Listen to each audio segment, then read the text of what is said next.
यो अन्तःप्रविश्य मम वाचमिमां प्रसुप्तां सञ्जीवयत्यखिलशक्तिधरस्वधाम्ना अन्यांश्च हस्तचरणश्रवणत्वगादीन् प्राणान् नमो भगवते पुरुषाय तुभ्यं നാമസങ്കീർത്തനം ഗോവിന്ദ ഗോവിന്ദ.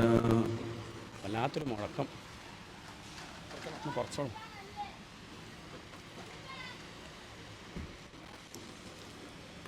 കോമളം കൂജയൻ വേണും ശ്യാമളോയം കുമാരക വേദവേദ്യം പരം ബ്രഹ്മ ഭാസതാം പുരതോ മമ. ഗോവിന്ദനാമസങ്കീർത്തനം. എല്ലാവർക്കും സുഖല്ലേ? ഏകാദശ സ്കന്ധം, അതിൻ്റെ വിഷയം ശാന്തിയാണ്, തൃപ്തിയാണ്. തൽക്കാലത്തേക്കുള്ള തൃപ്തിയല്ല, അതിനുള്ള വഴി നമുക്കറിയാം. ചായ കുടിച്ചാൽ തൽക്കാലം ഒരു തൃപ്തിയായി. 8:30 കഴിച്ചതൊരു 10:45 വരെ കിട്ടും. പിന്നെ തോന്നും ഒരു ചായയും കൂടി ആയാൽ. ഇനി ഈ കുടിച്ചതും ഒരു 12:30 12:45 വരെ കിട്ടും. പിന്നെ ഊണ് വേണം തോന്നും. ഊണ് കഴിച്ചാൽ ഇനി ഒന്നും വേണ്ട തോന്നും. അല്ല, ഒരു പായ കിട്ടിയാൽ കിടക്കായിരുന്നു. നല്ല നോക്കുകയായി, എവിടെയാ പാരും ഇല്ലാത്തൊരു സ്ഥലം. അത് കഴിഞ്ഞ് എണീറ്റാൽ വീണ്ടും ഒരു ചായ വേണം. വേറൊന്നും വേണ്ട വിചാരിക്കും. അല്ല, അത് കഴിഞ്ഞ് രാത്രിയായ ഭക്ഷണം വേണം. ഇതിലൊരു അവസാനമില്ല. എത്ര കാലമായി ചായ കുടിക്കണം, എത്ര കാലമായി കാപ്പി കുടിക്കണം, എത്ര ഇഡ്ഡലി നമ്മൾ കഴിച്ചിട്ടുണ്ട്, എത്ര ലോറി ഇഡ്ഡലി കഴിച്ചിട്ടുണ്ടാവും, എത്ര ചായ നമ്മൾ കുടിച്ച ചായ മതി വെള്ളപ്പൊക്കം ഉണ്ടാവാൻ. എന്നിട്ട് മതിയായോ ചോദിച്ചാൽ ഇല്ല. ഇപ്പോൾ ഒരു ചായ കിട്ടിയാൽ ഇപ്പോഴും കുടിക്കും. അതൊക്കെ തൽക്കാലം നമ്മളെ തൃപ്തിപ്പെടുത്തുന്നതാണ്. ഇനിയൊന്നും ആവശ്യമില്ല, എനിക്കൊന്നിനോടും മോഹമില്ല, ഞാനിപ്പോൾ തൃപ്തനാണ് എന്ന് ഹൃദയത്തിൽ കൈവച്ച് നമുക്ക് പറയാൻ സാധിക്കുമോ? പ്രഭാഷണത്തിലൊക്കെ പറ്റും. അതല്ല ഞങ്ങളുടെയൊക്കെ വിജയം. പ്രഭാഷണമൊക്കെ കലക്കും. അതല്ല ചോദ്യം. അനുഭവത്തിലുണ്ടോ? ജീവിതത്തിൽ പ്രശ്നങ്ങളൊക്കെ വരുമ്പോഴും ഞാൻ തൃപ്തനാണ്, എന്നെ അതൊന്നും ബാധിക്കുന്നില്ല എന്ന് പുറമേക്ക് നടിച്ചുകൊണ്ട് കാര്യമില്ല. നടിക്കാൻ എളുപ്പമാണ്. വിശന്നിരിക്കുമ്പോഴും എനിക്ക് വിശപ്പില്ല നടിക്കാൻ പറ്റും. പക്ഷെ ബുദ്ധിമുട്ടാർക്കാ? കാണുന്നവർക്കല്ല. വിശപ്പുണ്ടേ, വിശപ്പില്ല നടിച്ചുകൊണ്ട് കാര്യമില്ല. അയാൾ നടിക്കാൻ മാത്രം പഠിച്ചവനാണ്, അറിവുള്ളവനാണെന്ന് പറയാൻ വയ്യ. അതുകൊണ്ട് ഇത് കേവലം കേൾക്കൽ മാത്രമല്ല, അനുഭവിക്കൽ ആണ് ഇവിടെ വിഷയം. അതാണ് ഏകാദശ സ്കന്ധം വിഷയം. മുക്തി. മുക്തി എന്ന് പറഞ്ഞാൽ ബന്ധനങ്ങളിൽ നിന്നുള്ള മോചനം, ദുഃഖങ്ങളിൽ നിന്നുള്ള മോചനം. തൽക്കാലത്തേക്കുള്ള മോചനമല്ല, ഇനി ദുഃഖിക്കേണ്ട. താപത്രയോ ഉന്മൂലനം. ഉന്മൂലനം എന്ന് പറഞ്ഞാൽ വേരോടുകൂടി. ഇനി പേടിക്കണ്ട, ഇനി അത് വരില്ല, ഇനി ആ ദുഃഖം നമ്മളെ അലട്ടില്ല. അതെങ്ങനെ സാധിക്കുള്ളൂ? അജ്ഞാനം നീങ്ങിയാൽ മാത്രമേ സാധിക്കുള്ളൂ. അതിനെപ്പറ്റിയാണ് ഇപ്പം ഭഗവാൻ ഉദ്ധവർക്ക് പറഞ്ഞു കൊടുക്കുന്നത്. അതിൽ 24 ഗുരുക്കന്മാരുടെ കഥ നമ്മൾ കേട്ടു. ഏകാദശ സ്കന്ധം വളരെ പ്രധാനപ്പെട്ടതാണ്. ഈ പറഞ്ഞ കാര്യങ്ങളൊക്കെ ഉൾക്കൊള്ളാനുള്ള ശേഷി നമുക്ക് ഉണ്ടാവാനാണ് ദശമസ്കന്ധം വരെ. കൃഷ്ണകഥകളൊക്കെ കേൾക്കുമ്പോൾ ഹൃദയം ഒന്ന് അലിയും, ഒന്ന് ശുദ്ധാവും. ശുദ്ധമായ ഹൃദയത്തിൽ മാത്രമേ ജ്ഞാനം പ്രകാശിക്കുള്ളൂ. കുടം കമഴ്ത്തി വെച്ചിട്ട് വെള്ളം ഒഴിച്ചുകൊണ്ടൊരു കാര്യമില്ല. വെള്ളം ഒഴിക്കുന്ന ആൾക്ക് ക്ലേശം ഉണ്ടാവുക എന്നല്ലാതെ ക്ലേശം പോലും അകത്തത്തില്ല. ദശമസ്കന്ധം വരെ എന്ത് ചെയ്തു ചോദിച്ചാൽ നമ്മളെ മനസ്സിങ്ങനെ ഒന്ന് വൃത്തിയാക്കി മലത്തി വെച്ചതാ. ഇനിയാണ് എന്ത് ചെയ്യണത്? ജ്ഞാനാമൃതം. ഏകാദശ സ്കന്ധം ഉപദേശം തരികയാണ്. ഉദ്ധവർക്ക് കൊടുക്കണ ഉപദേശമാണ്. തൻ്റെ കൂട്ടുകാരനാണ്. ഉദ്ധവർ ഞാൻ സന്യസിക്കാൻ തയ്യാറല്ല എന്നാണ് പറയണത്. ഭഗവാൻ പറയാണ്, ഉദ്ധവ സന്യസിക്കാറായി, 10-60 വയസ്സ് കഴിഞ്ഞാൽ നീ സന്യസിക്കണം. അതുകൊണ്ട് സന്യസിക്കാൻ തനിക്ക് യോഗ്യത ഉണ്ട്, അതിന് ശ്രമിക്കണം എന്ന് ഉപദേശിക്കുകയാണ്. ഇതേ കൃഷ്ണൻ തന്നെ അർജുനോട് പറയണത്. അർജുനൻ പറയുന്നത്, ഞാൻ സന്യസിക്കാൻ ഉത്സാഹിക്കുന്നു, എനിക്ക് സന്യസിക്കാൻ മോഹമുണ്ടെന്നാണ് ആര് പറയണത്? അർജുനൻ പറയണത്. അർജുനോട് പറയണത്, നീ അതിനായിട്ടില്ല, നീ സന്യസിക്കരുത്, നീ ഇപ്പം യുദ്ധം ചെയ്യും, നിൻ്റെ പണി യുദ്ധം ചെയ്യലാണ്. അതാണ് ഭഗവത്ഗീത. ഇത് ഭാഗവത്തിലെ ഭഗവത്ഗീത. നമുക്ക് അനുഭവം തോന്നും, ഒരേ ഒരാൾ തന്നെയാണ് 2 പേരോട് 2 തരത്തിൽ പറയണത്. അതെ, ഒരേ ആചാര്യൻ തന്നെ പല വേദികളിൽ പലതരത്തിൽ പറഞ്ഞു തോന്നാം. എന്താണ്? സ്ഥലം നോക്കിയിട്ടാണ് പറയുക, എല്ലാ ദിക്കിലും ഒന്നായിക്കൊള്ളുന്നില്ല. പക്ഷെ അയാളുടെ ഉദ്ദേശം ഒന്ന് തന്നെയാണ്. അവിടെ കർമ്മവാസന, ഉള്ളിൽ കർമ്മം ചെയ്യാനുള്ള ത്വര. കുറച്ചാൽ മതി, വലിയ ശബ്ദമൊന്നും വേണ്ട. ഉള്ളതെങ്ങനെ എന്നും ഉണ്ടായാൽ മതി.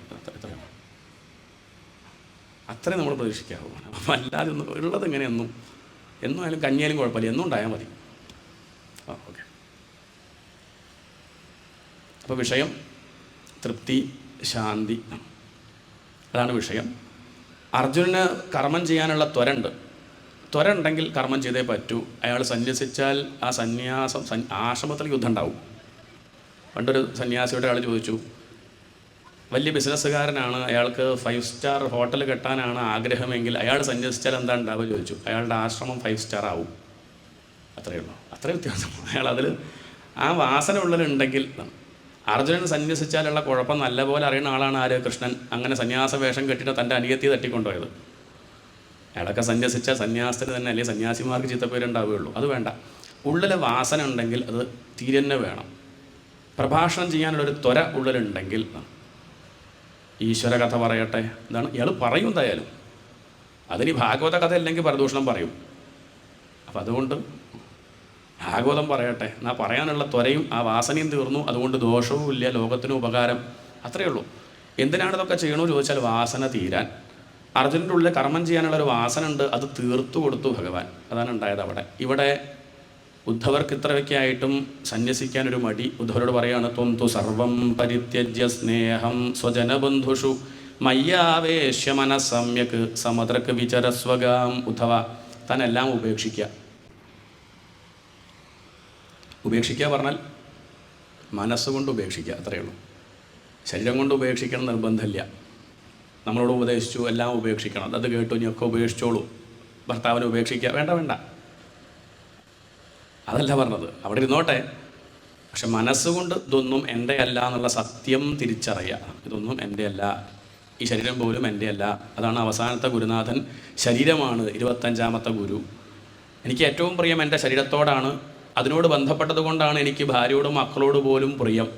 എൻ്റെ ശരീരത്തെ അവർ പോഷിപ്പിക്കുന്നുണ്ട് എന്നുള്ളത് കൊണ്ടാണ്, സുഖിപ്പിക്കുന്നുണ്ട് എന്നുള്ളത് കൊണ്ടാണ്. അതല്ലാതെ അവരോട് പ്രത്യേകിച്ച് എന്തില്ല സ്നേഹമൊന്നുമില്ല. സ്നേഹം എന്ന് നമ്മൾ പറയുകയാണ്, അത് മമതയാണ്. എന്താണ് സ്നേഹം എന്ന് പറഞ്ഞാൽ നല്ലൊരു ഭാവത്തിൽ നമ്മൾ വയ്ക്കുകയാണ് മമതയെ നമ്മൾ ലോകത്തിൻ്റെ മുന്നിൽ സ്നേഹം എന്ന് പറയുകയാണ്. അല്ല, അതിന് മമത എന്നാണ് പറയുക. എനിക്ക് എൻ്റെ കുട്ടിയോടുള്ളത് മമതയാണ്, എൻ്റെ ആയതുകൊണ്ടാണ്.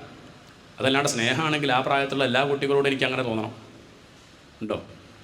എൻ്റെ കുട്ടിയോടുള്ള അത്ര സ്നേഹം എനിക്ക് അയൽവാസിയുടെ കുട്ടിയോടുണ്ടോ? തൻ്റെ അടുത്തുള്ള അതേ കുട്ടി എൻ്റെ കുട്ടിയുടെ കൂടെ തന്നെയാണ് പഠിക്കുന്നത്. അതിനോട് അത്ര ഇല്ലെങ്കിൽ എന്താ അർത്ഥം? മമത തന്നെയാണ്. സ്നേഹം എന്ന് പറഞ്ഞാൽ അത് സന്യാസിമാർക്ക്, അവർക്ക് എല്ലാവരോടും സ്നേഹം. അതാണ് ഒക്കെ ഉപേക്ഷിച്ചത്. ഭാര്യ ഉപേക്ഷിച്ചു, മക്കളെ ഉപേക്ഷിച്ചു. കുറ്റമായിട്ട് പറയാറുണ്ടോ സന്യാസി ദുഷ്ടൻ, ഭാര്യ ഉപേക്ഷിച്ചു? കുറ്റമായിട്ട് പറയാറുണ്ടോ? ഇല്ല. അവർക്ക് എല്ലാവരോടും. ഇനി ആ സന്യാസി എല്ലാവർക്കും വേണ്ടി, ഇത്രയും കാലം ഭാര്യയ്ക്കും മക്കൾക്കും വേണ്ടി മാത്രമായിരുന്നു. ഇതിപ്പോൾ അതല്ല, ഇനി അയാളെ എല്ലാവർക്കും ലഭിക്കുകയാണ്.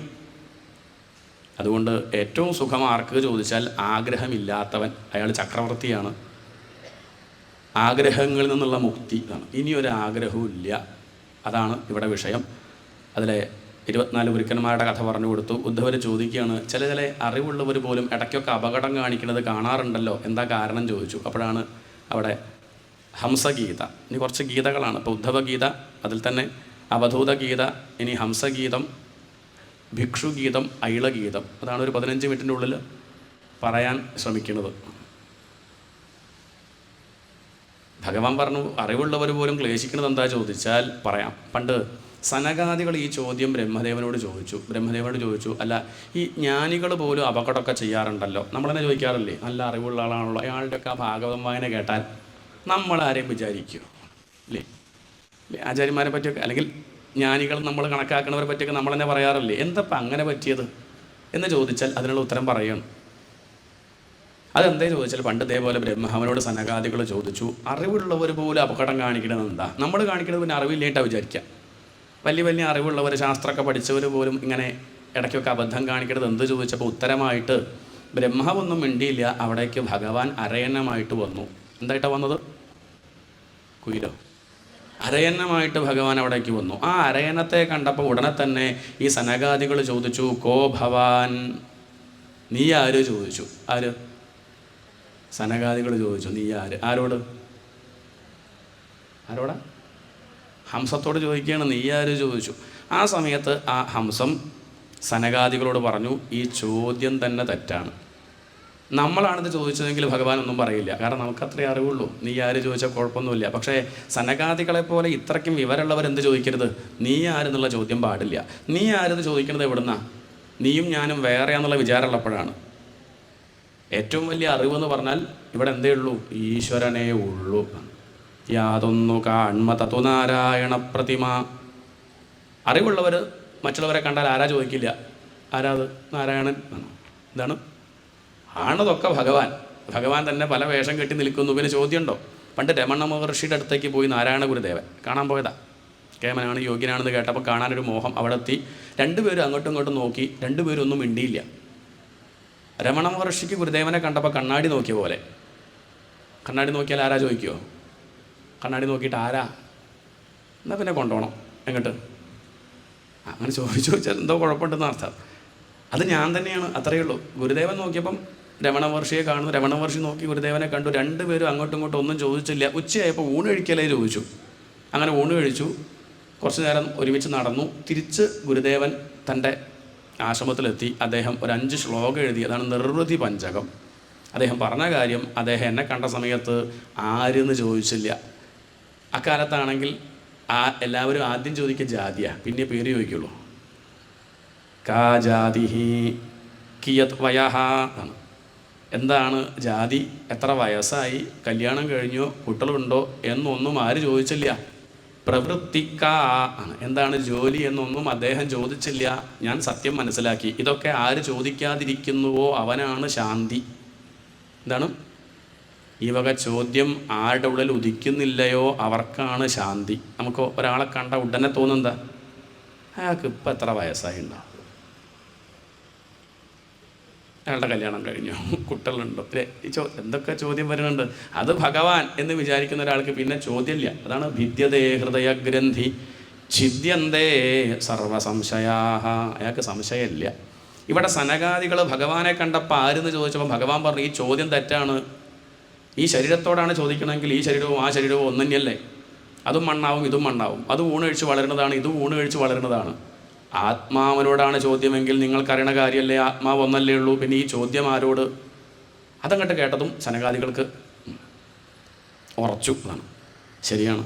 ദുഃഖത്തിന് കാരണം, ഇടയ്ക്ക് അറിവുള്ളവർ പോലും വീണു പോകാൻ കാരണം ഈ അറിവ് കേൾക്കുന്നു പറയുന്നു എന്നേ ഉള്ളൂ, ഹൃദയത്തിലെത്തുന്നില്ല, അനുഭവത്തിൽ വന്നില്ല. എല്ലാം ഒന്ന് എന്നൊക്കെ പറയെങ്കിലും ജാതിയുടെ പേരിൽ, മതത്തിൻ്റെ പേരിൽ, പാർട്ടിയുടെ പേരിൽ, നിറത്തിൻ്റെ പേരിൽ, കാശിൻ്റെ പേരിലൊക്കെ മാറ്റി നിർത്തും. എല്ലാവരെയും ഭഗവാനായിട്ട് കാണണം എന്നൊക്കെ പറയെങ്കിലും അവനവന് കാണാൻ സാധിക്കുന്നില്ല എന്നുള്ളത് കൊണ്ടാണ് ദുഃഖം.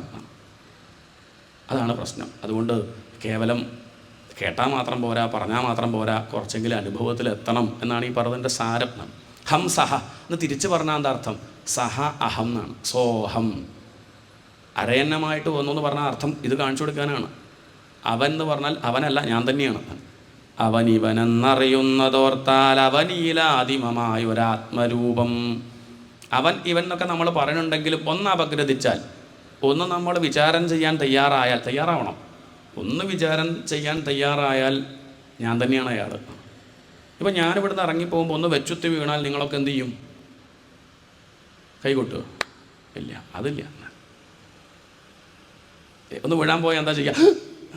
ഒന്ന് ഞെട്ടില്ലേ? നിങ്ങളല്ല വീണത്, വീഴാൻ പോയത് ഞാനാണെങ്കിലും ഉള്ളിലെന്തുണ്ടാവും? ഇല്ലെങ്കിൽ അത്രയ്ക്കും ക്രൂരനാവണം. ലേശമൊന്നും ഉണ്ടാവില്ല. എന്നാലേ അങ്ങോട്ട് ഒരു കുട്ടി വീഴാൻ പോകുമ്പോൾ നമ്മൾ അറിയാണ്ട് ഒന്ന് ഞാൻ വീഴാൻ പോയതുപോലെ നമുക്ക് തോന്നണില്ലേ? നമ്മളുള്ളിലൊക്കെ എന്തുണ്ട്? മറ്റുള്ളവരുടെ ദുഃഖം കാണുമ്പോൾ അത് എൻ്റെ ദുഃഖമായിട്ട് അല്പനേരത്തേക്കെങ്കിലും തോന്നുന്നുണ്ടെങ്കിൽ അർത്ഥം അത് ഞാൻ തന്നെയാണ്. അതങ്ങോട്ട് വിശാലാക്കൂ, അത്രേ വേണ്ടൂ. ആനന്ദ ഞാനെന്ന ഭാവം അത് തോന്നായിക വേണമിഹ. തോന്നുന്നതാകിൽ അഖിലം ഞാനിതെന്ന വഴി തോന്നേണമേ വരദ. നാരായണായ നമ. ആനന്ദ ചിന്മയ ഹരേ ഗോപികാരമണ. ഞാനെന്ന ഭാവം അത് തോന്നായിക വേണം. ഞാനെന്ന ഭാവം ഇല്ലാണ്ടിരിക്കുക. ഇനി അഥവാ തോന്നണുണ്ടെങ്കിൽ ഈ ശരീരത്തിൽ മാത്രം ഒതുക്കരുതേ. ആ ഞാൻ എന്നുള്ളതെല്ലാം മുഴുവൻ അഖിലം ഞാനിതെന്ന വഴി, ഇതൊക്കെ ഞാൻ തന്നെയാണെന്നുള്ള വിചാരം ഉണ്ടെങ്കിൽ അയാൾ അനുഭവിക്കുന്ന ആനന്ദം അത് വാക്കുകൊണ്ട് പറയാൻ സാധിക്കില്ല. അതാണ് ഹംസഗീത. പിന്നെ ഏത് മാർഗമാണ് ശ്രേഷ്ഠം ചോദിക്കുന്നു, അത് നമുക്ക് തീരുമാനിക്കാൻ പറ്റില്ലല്ലോ. അവനവൻ്റെ സൗകര്യം പോലെ ഏത് ഉടുപ്പാണ് ഞാൻ ഇടേണ്ടത് എന്നുള്ളത് ഞാനല്ലേ തീരുമാനിക്കേണ്ടത്. ഞാൻ എന്ത് പലഹാരം കഴിക്കേണ്ടത് നിങ്ങൾ പറയൂ. നിങ്ങളല്ലല്ലോ പറയേണ്ടത്, ഞാനല്ലേ പറയേണ്ടത്. എനിക്ക് കോഴിക്കോട്ടേക്ക് പോകണം, എങ്ങനെ പോകണം? അതിപ്പോൾ ആരാ തീരുമാനിക്കേണ്ടത്? അത് ഞാനല്ലേ. ഉദ്ധവ, താൻ എന്നോട് ചോദിച്ചാൽ ഞാനെന്താ പറയുണ്ടോ?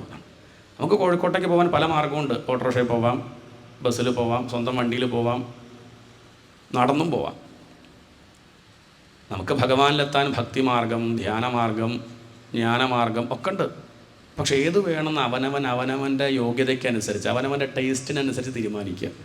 പക്ഷെ ഒന്ന് ഞാൻ പറയാം, തൻ്റെ ഈ പ്രകൃതം വെച്ചിട്ട് തനിക്ക് ഭക്തിയാണോ ചേരുക? എന്താണ്? അപ്പോൾ ഇവിടെ ഉള്ളവരെ നോക്കിക്കഴിഞ്ഞാൽ നമുക്കൊക്കെ ഏകദേശം ചേരുന്നത് എന്ത് തന്നെയാണ്? ഭക്തി തന്നെയാണ് ചേരുക. കാരണം മനസ്സിൻ്റെ അഭാവം കുറച്ച് കൂടി നിൽക്കുന്നുണ്ട്. ആഗ്രഹങ്ങളൊന്നും നന്നല്ല നിശ്ചയുണ്ട്, എന്നാൽ ആഗ്രഹിക്കാണ്ടിരിക്കാനും വയ്യ. എന്താണ്? അല്ല, ഇതൊക്കെ വിടുക വേണ്ടത് നിശ്ചയുണ്ട്, എന്നാൽ വിടാൻ അങ്ങോട്ട് പറ്റണമില്ല. അങ്ങനെയുള്ളവർക്ക് നല്ലതെന്താ? ഭക്തി. വിടാൻ തയ്യാറാണെങ്കിൽ ജ്ഞാനം. ഭക്തി അത്ര വന്നിട്ടുമില്ല, എന്നാൽ കർമ്മം. ഇത്രയേ ഉള്ളൂ. ഇത് അവനവൻ തീരുമാനിക്കുക, താൻ ഏതിലാണെന്നുള്ളത് അതിനനുസരിച്ച് തീരുമാനിക്കുക. പക്ഷേ ഭഗവാനെ ധ്യാനിക്കാൻ മറക്കണ്ട കേട്ടോ എന്ന് ധ്യാനയോഗവും പറഞ്ഞു കൊടുത്തു. ധ്യാനിക്കുന്ന സമയത്ത് ഭഗവാൻ അനുഗ്രഹിക്കും, ചില സിദ്ധികളൊക്കെ കിട്ടും. അതിലൊന്നും ഭ്രമിക്കാൻ നിൽക്കണ്ട. ഏറ്റവും വലിയ സിദ്ധി എന്ന് പറഞ്ഞാൽ സമാധാനമായിട്ടിരിക്കല. പക്ഷെ അധികം ആളുകൾ അത് മോഹിക്കാറില്ല. തുച്ഛങ്ങളായിട്ടുള്ള കാര്യങ്ങൾ നേടാനാണ് ഭഗവാനെ ഭജിക്കുന്നത് പോലും. പണ്ട് കേമായിട്ട് കുറേ പേര് നാമം ജപിക്കുന്നതും ഭജന പാടുന്നതും കണ്ടപ്പം ഗുരുവായൂരപ്പന് തോന്നിയത് പ്രത്യക്ഷപ്പെട്ടേക്കാം എന്ന് തോന്നി. അങ്ങനെ പ്രത്യക്ഷപ്പെട്ടു. പക്ഷെ അമ്മമാർ വിശ്വസിക്കുന്നില്ല. വേഷം കെട്ടി വന്നതല്ലേ എന്ന് ചോദിക്കുക. ആരോട്? ഭഗവാൻ പറഞ്ഞു, മഞ്ഞപ്പെട്ട് കണ്ടില്ലേ, മയിൽപ്പീലി കണ്ടില്ലേ, ശ്രീവത്സം കണ്ടില്ലേ, ഇതിപ്പം കിട്ടാനാ ബുദ്ധിമുട്ട്. അവസാനം ഭഗവാൻ ചോദിച്ചു, ഞാൻ ഗുരുവായൂരപ്പനാ തെളിയിക്കാൻ ഞാൻ എന്താ ചെയ്യേണ്ടു? അങ്ങനെയായി. അപ്പോൾ അവിടുത്തെ ഒരു അമ്മ ചുറ്റും നോക്കിയപ്പോൾ ഒരു ഇഷ്ടിക കണ്ടു. ദൂരത്ത് പോയിട്ടൊരു ഇഷ്ടിക കൊണ്ടു കൊടുത്തിട്ട് പറഞ്ഞു, ഈ ഇഷ്ടിക നീ സ്വർണ്ണക്കല്ലാക്കിയാൽ എന്താണ്? എന്നാലേ വിശ്വസിക്കുള്ളൂ നമ്മളൊക്കെ. ഈ ഇഷ്ടിക സ്വർണ്ണക്കല്ലാക്കിയാൽ ഞാൻ വിശ്വസിക്കാം, അല്ലെങ്കിൽ ഞങ്ങൾ വിശ്വസിക്കുന്നു നീ ഗുരുവായൂരപ്പനാണ്. പാവം ഗുരുവായൂരപ്പൻ അത് സ്വർണ്ണക്കല്ലാക്കി കൊടുത്തു. പിന്നെ അവിടെ ഉണ്ടായത്, അവിടെയുള്ള അമ്മമാരൊക്കെ ഇഷ്ടിക അന്വേഷിച്ച് പോവുകയുണ്ടായത്. ആരും ഭഗവാൻ എന്താ പ്രതീക്ഷിച്ചത്? അത് സ്വർണ്ണക്കല്ലായി കൊടുത്താൽ പിന്നെ എല്ലാവരും തൻ്റെ മുന്നിലിരുന്ന് നാമം ജപിച്ചിരിക്കുന്ന വിചാരിച്ചത്. പക്ഷെ തെറ്റി. അതുകൊണ്ടാണ് പിന്നെ പ്രത്യക്ഷപ്പെടാത്തത്. ഇപ്പം നമ്മളെത്ര വിളിക്കുന്നു വരുന്നില്ലല്ലോ. ഭഗവാൻ അറിയാം എന്ത് വേണം, സ്വർണ്ണക്കല്ല് കിട്ടാൻ വിളിക്കുകയാണ്. എല്ലാവരും കല്ല് പെറുക്കാൻ ഓടുകയുണ്ടായത്, ഭഗവാനെ ആശ്രയിക്കുകയല്ല ഉണ്ടായത്. അതാണ് സിദ്ധി. സിദ്ധി പറഞ്ഞാൽ രാമകൃഷ്ണദേവൻ പറയും, ഭഗവാന്റെ നേരെ സഞ്ചരിക്കുന്നവൻ്റെ കാലിൽ കരിങ്കല്ല് കെട്ടിയിടലാണ് സിദ്ധി. കരിങ്കല്ല് കെട്ടിയിട്ടാൽ പിന്നെ നടക്കാൻ പറ്റുമോ? വേഗത കുറയും, വേഗം നടക്കാൻ സാധിക്കില്ല. അതുകൊണ്ട് സിദ്ധി വരരുതെന്നാണ് ആര് പ്രാർത്ഥിക്കേണ്ടത്? വിവേകി പ്രാർത്ഥിക്കേണ്ടത്. സിദ്ധിയൊക്കെ ഉപദ്രവമാണ്. വെള്ളത്തിൽ പൊന്തി നിൽക്കാൻ പറ്റും, അത് വലിയ സിദ്ധിയാണെന്ന് വിചാരിക്കുന്നുണ്ടെങ്കിൽ അത് തവള ചെയ്യും. തവളയായി പോരെ, മനുഷ്യനാവണം. പറക്കാൻ സാധിക്കുക സിദ്ധിയാണ്. അത് ഈച്ച പറക്കും, അതിന് മനുഷ്യനാവണം. മനുഷ്യനായ ഭാഗവതം വായിക്കാൻ പറ്റുക,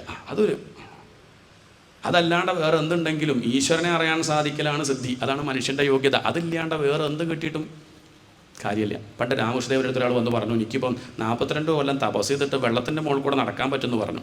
അദ്ദേഹം ചിരിച്ചിട്ട് പറഞ്ഞു, 42 കൊല്ലം കൊണ്ട് 2 അണ ലാഭിച്ചു. അങ്ങോട്ട് കളിയാക്കി. അദ്ദേഹം ചോദിച്ചു, എന്താ അങ്ങനെ പറയണു? ഒന്നുമില്ല, 2 അണ കൊടുത്താൽ കടത്തുകാരനെ അപ്പുറത്താക്കി തരും. അതിനാണ് ഇപ്പോൾ താൻ 42 കൊല്ലം തപസ് ചെയ്തിട്ട്. എന്നിട്ട് അഹങ്കാരത്തിനൊരു കുറവുമില്ല. അത് ലേശം കുറഞ്ഞ കുഴപ്പമില്ല, ബഡായിക്കൊന്നും കുറവില്ല. പണ്ടൊരു ഇതേപോലൊരു സിദ്ധൻ എന്തോ വലിയ സിദ്ധിയൊക്കെ നേടി. അദ്ദേഹം ഗുരുനാഥൻ്റെ അടുത്ത് വന്ന് പറഞ്ഞു, ഗുരുനാഥ, ഞാനിപ്പം വേറൊരു ഗുരുവിൻ്റെ അടുത്ത് പോയിട്ട് ഇപ്പം എനിക്ക് എന്താ കഥ വെച്ചാൽ എനിക്ക് 2.5 മണിക്കൂർ ശ്വാസം പുറത്ത് വിടാണ്ട് നിൽക്കാൻ പറ്റും. വെള്ളത്തിലൊക്കെ മുങ്ങി അങ്ങനെ 2.5 മണിക്കൂർ കഴിഞ്ഞിട്ട് അയാൾ പൊന്തുള്ളൂ. ഗുരുനാഥന് ഊണ് കഴിച്ചുകൊണ്ടിരിക്കുക. അദ്ദേഹം പറഞ്ഞു, ഇപ്പം എനിക്ക് നേരമില്ല, താൻ നാളെ വരൂ, നമുക്ക് വിസ്തരിച്ചതൊക്കെ കേൾക്കാമെന്ന് പറഞ്ഞു. അദ്ദേഹം പോയി പിറ്റേന്ന് വിസ്തരിച്ച് കഥ പറയാൻ തയ്യാറായിട്ട് വന്നതാണ്. ഇവിടെ എത്തിയപ്പോൾ ഗുരുനാഥനൊരു പീഠത്തിൻ്റെ മുകളിൽ ഒരു ഫുട്ബോൾ വെച്ച് വിളക്ക് കത്തിച്ച് കളഭമൊക്കെ തൊട്ട് ആ മാലയൊക്കെ ചാർത്തി ഫുട്ബോളിന് വെച്ചിട്ടുണ്ട്. അദ്ദേഹം ചോദിച്ചത് പുതിയ പ്രതിഷ്ഠ, പീഠത്തിൻ്റെ മുകളിൽ എന്താ ഒരു ഫുട്ബോൾ? അപ്പോൾ ഗുരുനാഥൻ പറഞ്ഞു, താൻ ഇന്നലെ പറഞ്ഞത് എന്താ? 2.5 മണിക്കൂർ ശ്വാസം പുറത്തുവിടാണ്ട് നിൽക്കുന്നല്ല, ഇത് 2.5 മാസമായി പുറമേക്ക് കാറ്റ് വിട്ടില്ല, ഒന്ന് പൂജിക്കാം എന്ന് വിചാരിച്ചു. അവർക്ക് അത്രയേ ഉള്ളൂ. നമുക്കിതൊക്കെ വലിയ കാര്യമായിരിക്കും. ശ്വാസം വിടാണ്ടിരിക്കുക, തലപൊത്തി നിൽക്കുക, മൂക്ക് പിടിച്ച് നിൽക്കുക, അതൊക്കെ സർക്കസായിട്ടേ കണക്കാക്കുള്ളൂ. അതൊക്കെ സിദ്ധി എന്ന് പറയാൻ പറ്റുമോ? സിദ്ധന്മാർ മുഴുവൻ സാക്ഷാത്കാരം നേടിയവരാണെന്ന് വിചാരിച്ച തെറ്റി. അല്ല, അവരൊക്കെ ഒരു മാജിക്ക് കാണിക്കണമെന്നേ ഉള്ളൂ. മാജിക്കാരെ നമുക്ക് ബഹുമാനമുണ്ട്, അതുപോലെ ബഹുമാനിക്കാം. ഒരു നൂലിൻ്റെ മുകളിൽ കൂടെ നടക്കണോ, അത്ഭുതമല്ലേ? അല്ലേ? അത്രയേ ഉള്ളൂ. പക്ഷെ അവർ സമാധാനമായിട്ടിരിക്കുന്നെങ്കിൽ നമുക്ക് നമസ്കരിക്കാം. എന്നേക്കാൾ അധികം സമാധാനം നിങ്ങൾ അനുഭവിക്കുന്നുണ്ട്, എന്നാൽ നമസ്കരിക്കാൻ തയ്യാറാണ്. അതല്ലാതെ ഒന്നും. അതുകൊണ്ട് സിദ്ധിയിൽ ഭ്രമിക്കരുതേ എന്ന് ഉപദേശം. ഏറ്റവും വലിയ സിദ്ധി എന്ന് പറഞ്ഞാൽ എന്നെ നേടലാണ് ഉദ്ധവ, അതിനാണ് ശ്രമിക്കേണ്ടത്. എല്ലാ സ്ഥലത്തും എന്നെ കാണാൻ സാധിക്കുക, അതാണ് വിഭൂതി യോഗം. ആദ്യം പ്രയാസമായിരിക്കും. തന്നെ ചീത്ത വിളിക്കുന്ന ശത്രുക്കളിൽ ഈശ്വരനെ കാണുക പറഞ്ഞാൽ ബുദ്ധിമുട്ടായിരിക്കും. എന്നാൽ പിന്നെ അങ്ങനെ വേണ്ട, തൻ്റെ ബന്ധുക്കളിൽ കണ്ടോളൂ. അച്ഛനിലും അമ്മയിലൊക്കെ കാണാൻ ബുദ്ധിമുട്ടുണ്ടോ? വലിയ പ്രയാസം, ഇന്നിപ്പോൾ അത് ബുദ്ധിമുട്ടാട്ടോ. പണ്ട് പിന്നെ അത് അത്ര വലിയ പ്രയാസമില്ല. മാതൃദേവോ ഭവ പിതൃദേവോ ഭവ. ആദ്യം അങ്ങനെ കാണും, പെറ്റ അമ്മയിൽ ഭഗവാനെ കാണുക, അച്ഛനിൽ കാണുക, പിന്നെ പിന്നെ എല്ലാവരിലും കാണുക. വൃക്ഷങ്ങളുടെ കൂട്ടത്തിൽ ഞാൻ അശ്വത്ഥമാണ് എന്ന് പറഞ്ഞാൽ ആൽമരം മാത്രമല്ല, മറ്റുള്ള വൃക്ഷങ്ങളും ഭഗവാൻ തന്നെയാണ്. പക്ഷെ ആദ്യത്തെ പ്രയാസവും എന്നാൽ തൽക്കാലം അവിടെയെങ്കിലും കാണും. പക്ഷികളുടെ കൂട്ടത്തിൽ ഞാൻ കാക്കയെന്ന് പറഞ്ഞാൽ നമുക്ക് ഇഷ്ടപ്പെടില്ല. ഇഷ്ടപ്പെടുമോ? നല്ല ഭക്തന്മാർക്ക് വിഷമമൊന്നുമില്ല കേട്ടോ. പണ്ട് ഭാരതിയാർ പാടിയിട്ടുണ്ട്, കാക്കൈ ചിറകിനിലെ നന്ദലാല. അയാൾക്ക് കാക്കയെ കണ്ടപ്പം കൃഷ്ണനെ ഓർമ്മ വന്നത്. കൃഷ്ണൻ്റെ അതേ നിറം, സമാധി കാക്കയെ കണ്ട. നമ്മൾ കാക്കയെ കണ്ട പോ കാക്കേ, വ്യത്യാസം നോക്കും. അയാൾക്ക് എന്ത് കാണുമ്പോഴും ഒരു കുയിലിൻ്റെ ശബ്ദം കേട്ടാൽ വേണുഗാനം ഓർമ്മ വരും, ഒരു മഞ്ഞ പൂവ് കണ്ടാൽ കൃഷ്ണൻ്റെ മഞ്ഞപ്പട്ട ഓർമ്മ വരും. അവർക്ക് മനസ്സിളകുന്നില്ല എപ്പോഴും ഈശ്വരനിലേക്ക്. നമുക്കാണെങ്കിൽ വല്ലപ്പോഴും ഒന്ന് ഭാഗവതം മുന്നിൽ വെച്ചിട്ടുണ്ടെങ്കിലും സപ്താഹമാണെങ്കിലും എപ്പോഴാണ് ഈശ്വരനെ ഓർക്കുന്നത്? വളരെ കുറഞ്ഞ സമയം. എന്നാൽ ഗോപികമാർ പറയണത് വിസ്മർത്തും നൈവ ശക്നു മഹാ ഉദ്ധവ. ആ ഭഗവാനെ മറക്കാൻ വല്ല മന്ത്രം ഉണ്ടെങ്കിൽ പറഞ്ഞു തരുമോ? നമ്മൾ തിരിച്ചാണ് ചോദിക്കുന്നത്. ഓർക്കാൻ വല്ല എന്തൊക്കെ കാണിക്കണം? നാമം ജപിക്കുമ്പോഴും ഓർക്കാൻ പറ്റണില്ല, ഫോട്ടോ മുന്നിൽ വെച്ചിട്ട് ഓർക്കാൻ പറ്റണില്ല, ഭാഗവതം വായിക്കുമ്പോഴും ഓർക്കാൻ പറ്റണില്ല, ഭഗവാനെ ധ്യാനിക്കാൻ നമുക്ക് പറ്റണില്ല. നമുക്ക് ധ്യാനിക്കാൻ അറിയില്ല പറയരുത്. 500 റുപ്യ എല്ലാവരും കണ്ടില്ലേ മനസ്സിൽ? ഞാൻ പറഞ്ഞിട്ടേ ഉള്ളൂ, ഒന്നും വല്ലാണ്ട് വിസ്തരിച്ചില്ല. അപ്പോഴേക്കും നമുക്ക് ആ പച്ചറവം കിട്ടി 500 രൂപ. ഹിന്ദിയിൽ എഴുതിയത് ഇംഗ്ലീഷിൽ എഴുതിയതൊക്കെ കണ്ടു. അതിനോട് താല്പര്യമുള്ളതുകൊണ്ട് അത് കാണുന്നുണ്ട്. ഭഗവാനെ കാണുന്നില്ലെങ്കിൽ താല്പര്യമില്ല എന്ന് തന്നെയാണ് അർത്ഥം. അതുകൊണ്ട് ആ താല്പര്യം ഉണ്ടാക്കാൻ വേണ്ടി വീണ്ടും വീണ്ടും പിബത ഭാഗവതം രസം, വീണ്ടും വീണ്ടും ഭാഗവതം കേൾക്കൂ, ഈശ്വരനെ ആശ്രയിക്കൂ. ഭഗവാനെ നമ്മളിങ്ങനെ ഒരു സാധന അനുഷ്ഠിച്ച് മുന്നോട്ട് പോകുമ്പം ചിലർ നമ്മളോട് മോശമായിട്ട് പെരുമാറിയാൽ അവരോട് നമ്മളെങ്ങനെയാണ് പെരുമാറേണ്ടത്? ഭഗവാൻ കൃത്യമായിട്ട് ഉത്തരം പറയുകയല്ല ചെയ്യുക. ഒരു കഥ പറയും, അപ്പം കഥ കേട്ടിട്ട് നമുക്ക് എന്ത് ചെയ്യാം, തീരുമാനിക്കാം എന്ത് വേണമെന്ന്. ഉദ്ധവ, ഞാൻ പണ്ട് കുട്ടിക്കാലത്ത് ആ ഗുരുകുലത്തിൽ സാന്ദീപനിയുടെ ആശ്രമത്തിൽ പഠിക്കുന്ന കാലത്ത് കണ്ടൊരു കാഴ്ചയാണ്. അന്നേ ഭഗവാൻ ഈ ശീലമുണ്ട്, ഓരോന്നും കണ്ടുപിടിക്കും. അക്കാലത്ത് അവിടെ ഒരു ബ്രാഹ്മണൻ ഉണ്ടായിരുന്നു, ഒരു ഭിക്ഷു. വലിയ കേമന, ധാരാളം കാശ് അദ്ദേഹത്തിനുണ്ട്, പക്ഷേ ചിലവാക്കില്ല. ഭാര്യയ്ക്കും മക്കൾക്കും പോലും കൊടുക്കില്ല. അയാൾ നല്ല ജുബ്ബയൊക്കെ ഇട്ട് നടക്കുന്നല്ലാണ്ട് ഭാര്യയ്ക്കും കുട്ടികൾക്കും പോലും കൊടുക്കില്ല. പക്ഷെ അവർ സഹിച്ചു ഇദ്ദേഹത്തെ ആ സുദിനം ഓർത്ത്. ഏത് സുദിനം? ഇയാൾക്ക് പോളിസിയൊക്കെ ഉണ്ട്, LIC ഒക്കെ ഉണ്ട്. ഇയാളൊന്നും മരിച്ചാൽ എന്ന് ഭാര്യയും മക്കളും പോലും വിചാരിക്കണമെങ്കിൽ എത്ര കണ്ട് ലുബ്ധനാണ് അദ്ദേഹം. കുറച്ച് കാലം കഴിഞ്ഞപ്പോൾ സംഭവിച്ചു കേട്ടോ, മരിക്കില്ല, സമ്പത്ത് നഷ്ടപ്പെട്ടു. എല്ലാ കാലത്തും ഉണ്ടാവില്ലല്ലോ സമ്പത്ത്. കുറേ എങ്ങനെ ചോദിച്ചാൽ നഷ്ടപ്പെട്ടു. കുറേ നോട്ട് മാറിയപ്പോൾ അങ്ങനെ പോയി. കുറേ രേഖയില്ലാത്ത ബാങ്കിലെ കൊണ്ടുപോയിട്ടത്. ആ ബാങ്ക് പിന്നെ കാണുന്നില്ല. 2 ദിവസം കഴിഞ്ഞ് പോയി നോക്കുമ്പോൾ അവിടെ ബാങ്കില്ല. ഫോൺ വിളിച്ചാൽ മാനേജർ എടുക്കണില്ല. ആ കാശ് പോയി. കുറച്ച് പറമ്പുണ്ടായിരുന്നു, വെള്ളപ്പൊക്കം വന്ന് അങ്ങനെ പോയി. കുറച്ച് പണ്ടം വീട്ടിലുണ്ടായിരുന്നു, അത് ഭാര്യ മക്കളും കള്ളനെ വിളിച്ചു വരുത്തി താക്കോല് കൊടുത്തിട്ട് പറഞ്ഞു പകുതി തന്നാൽ മതി. അതും പോയി. കാശ് പോയതോടുകൂടി മാനസിക പ്രശ്നം, ഡിപ്രഷൻ, ആകെ പ്രശ്നം, ബുദ്ധിമുട്ട്. അദ്ദേഹം വീട് വിട്ട് നടക്കുകയാണ്. ഭാര്യ മക്കളും ഉപേക്ഷിച്ചു. അങ്ങനെ അദ്ദേഹം സഞ്ചരിക്കുന്നു. ആരും അദ്ദേഹത്തിനൊന്നും കൊടുക്കണില്ല. വല്ലാണ്ട് വിശന്നപ്പം എന്തെങ്കിലും തരുമോ ചോദിച്ചു. അദ്ദേഹം നടക്കാൻ തുടങ്ങി. ജനങ്ങൾ പറയണത് എന്താ വെച്ചാൽ, ഇത്രയും കാലം സമ്പാദിച്ചത് പോരായിട്ട് എരന്ന് സമ്പാദിക്കാൻ നടക്കുക ദുഷ്ടൻ. അതും അദ്ദേഹം കേൾക്കുന്നു. ഇപ്പം അദ്ദേഹത്തിന് പരാതിയില്ല. കാരണം അദ്ദേഹത്തിന് ഉള്ളിൻ്റെ ഉള്ളിൽ ബോധ്യമുണ്ട്, താൻ ചെയ്തത് തന്നെയാണ് താൻ. നമുക്ക് ഈ പരാതി എന്താ വെച്ചാൽ ഇത് ബോധ്യമില്ല. എന്ത്? ഞാൻ അറിഞ്ഞുകൊണ്ട് ഗുരുവായൂരപ്പ, ഒന്നും അറിഞ്ഞുകൊണ്ട് ആരും ചെയ്യില്ല. അറിവില്ലായ്മ കൊണ്ടാണ് ഈ അപരാധം തെറ്റൊക്കെ ചെയ്യുന്നത്. പക്ഷെ ഒന്ന് അറിയണമായിരുന്നു എന്നാണ്. ഈ ജന്മം അല്ലെങ്കിൽ പൂർവ്വജന്മത്തിൽ ചെയ്തിട്ടുണ്ടാവും. അതുകൊണ്ടാണ് വലിയ അറിവുള്ളവരുടെ മുന്നിൽ പോയിട്ട് നമ്മൾ പ്രശ്നങ്ങൾ പറയുമ്പം അവർ പരിഹാരം പറയും. പക്ഷെ അവർക്ക് ലേശം പോലും അവരതിൽ ഇളകില്ല മനസ്സ്. ശ്രദ്ധിച്ചാൽ മനസ്സിലാവും. നമ്മൾ വലിയ പ്രശ്നങ്ങളൊക്കെ പറയുമ്പോൾ ബന്ധുക്കളൊക്കെ ചിലപ്പോൾ ഇളകൂട്ടോ, നമ്മുടെ കൂടെ നിന്ന് അവർക്ക് അവരുടെ പ്രശ്നമായിട്ട് കണക്കാക്കും. പക്ഷേ സ്വാമിമാരോ അല്ലെങ്കിൽ സന്യാസിമാരോ വലിയ ജ്ഞാനികളൊന്നും അവരെ ഇളകില്ല. കാരണം അവർക്ക് നല്ല ബോധ്യമുണ്ടെന്ത്, ഇയാൾ അനുഭവിക്കുന്നത് ഇദ്ദേഹം ചെയ്ത കർമ്മത്തിൻ്റെ ഫലമാണെന്നുള്ള ഉറച്ച ബോധ്യമുള്ളത് കൊണ്ട് അവർക്ക് ഇളക്കില്ല. നമുക്കത് ഇല്ലാത്തതുകൊണ്ട് നമ്മളാകെ വിഷമിക്കുകയാണ്. ഇദ്ദേഹത്തിനത് ബോധ്യമുണ്ട്, അതുകൊണ്ട് വലിയ പ്രശ്നമൊന്നുമില്ല. ലേശം ഭക്ഷണം ആരോ കൊടുത്തു, അത് കഴിക്കാമെന്ന് കരുതി ഇദ്ദേഹം ഒന്ന് കുളിച്ചിട്ടാവാ കരുതി ആ തോടിൻ്റെ പക്കത്ത് വെച്ച് മുങ്ങാൻ പുറപ്പെട്ടതാണ്. അപ്പോഴേക്ക് ഇതിൽ ചരൽ വാരിട്ടു. അതൊക്കെ പെറുക്കി വെച്ച് കഴിക്കാൻ പുറപ്പെട്ടപ്പോൾ ഇയാളുടെ ശിരസിലേക്ക് മൂത്രയന്തിജപാഭിഷ്ഠ. അർത്ഥമൊന്നും പറയണില്ല, ഒക്കെ മനസ്സിലാവും. സംസ്കൃതം പഠിക്കാണ്ടതന്നെ നമുക്ക് കേട്ടാൽ കാര്യം മനസ്സിലാവും.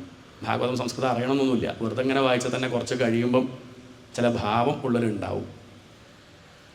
അർത്ഥം അറിഞ്ഞോളണമെന്നില്ല. അപ്പം അമ്മ എന്നുള്ളത് അർത്ഥം അറിഞ്ഞിട്ടാണ് നമ്മളൊക്കെ വിളിക്കുന്നത്. ചെറുപ്പം മുതലേ ഇങ്ങനെ അമ്മ പറയൂ, അമ്മ. അങ്ങനെ നമ്മളൊരു ദിവസം അങ്ങോട്ട് വിളിക്കും അമ്മ, അത്ര തന്നെ. പിന്നെ അത് മനസ്സിലായി, അത്രയേ വേണ്ടൂ. കുറേ കാലം ഇങ്ങനെ വായിക്കുമ്പോൾ മെല്ലെ മെല്ലെ മെല്ലെ കാര്യങ്ങൾ മനസ്സിലാവും. ഇദ്ദേഹത്തിന് വലിയ ദുഃഖം. ഒരു ഭാഗത്തിരുന്ന് അദ്ദേഹം ചിന്തിച്ചു, എൻ്റെ ദുഃഖത്തിന് കാരണം ആര്? ഇങ്ങനെ നമ്മൾ ഒരു ഭാഗത്തിരുന്ന് ചിന്തിക്കണം. ഭാഗത്തൊക്കെ കേട്ടതിന് ശേഷം ഒരു ഭാഗത്ത് പോയിരുന്ന് ഇങ്ങനെ ചിന്തിക്കുക ഈ കേട്ട കാര്യങ്ങളൊക്കെ. ഇദ്ദേഹം പറയുകയാണ്, അദ്ദേഹം ഒരു പാട്ട് പാടി. ആ പാട്ടാണെന്ത്? ഇതാണ് ഭിക്ഷുഗീതം അല്ലെങ്കിൽ ഭിക്ഷുഗീത. നായം ജനോമേ സുഖദുഃഖഹേതു ന ദേവതാത്മാഗ്രഹകർമ്മകാല മനഃപരം കാരണമാമനന്തി സംസാരചക്രം പരിവർത്തയേദ്യത്. എൻ്റെ ദുഃഖത്തിന് കാരണം ആര്? നമ്മളാണെങ്കിൽ എന്താ പറയുക? ദുഃഖത്തിന് കാരണം ആരാ?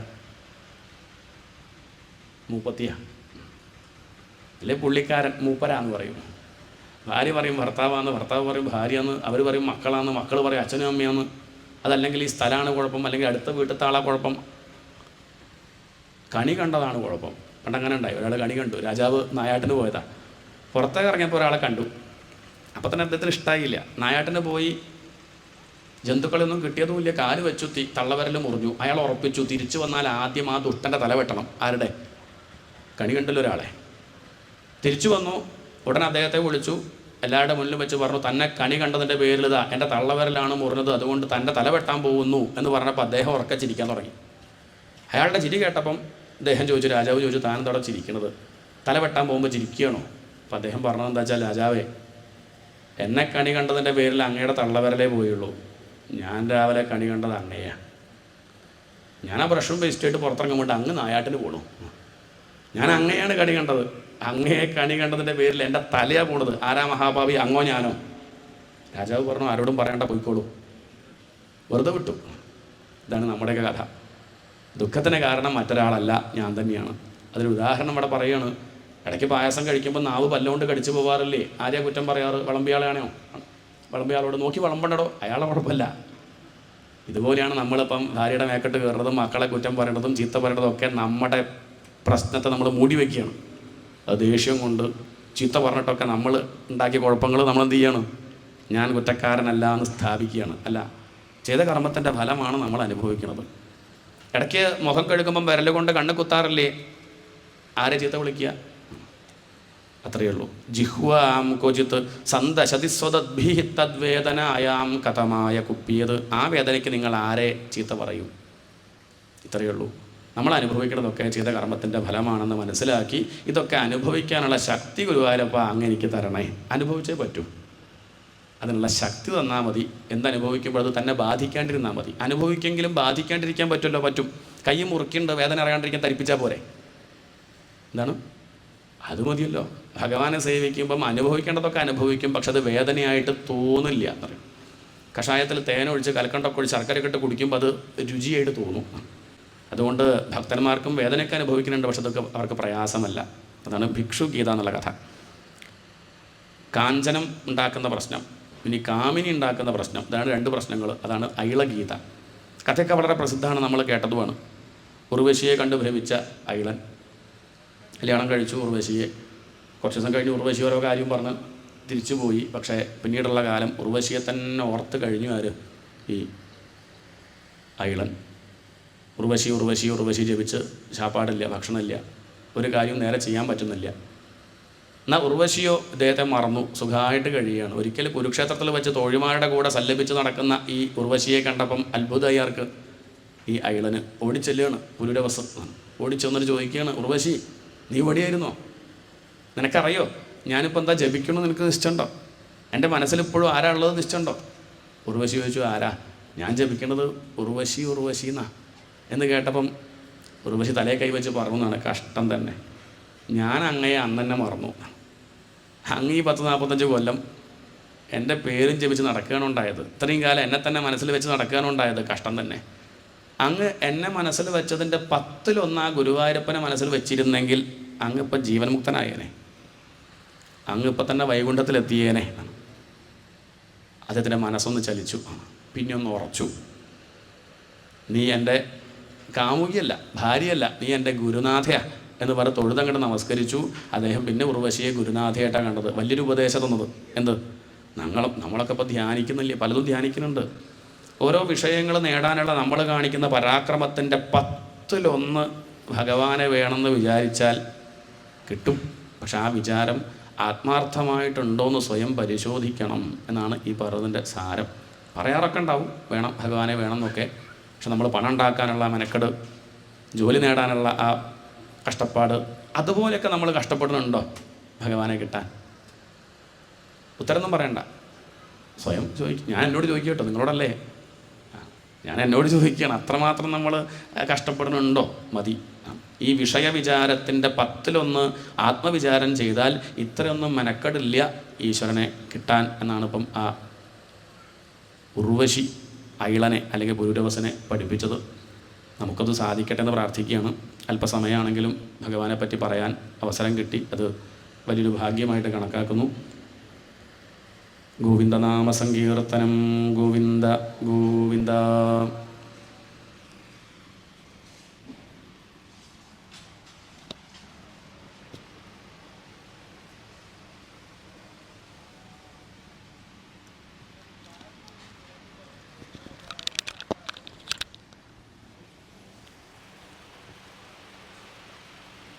രണ്ട് മിനിറ്റ് നേരം പ്രഭാഷണത്തിനെ പറ്റി.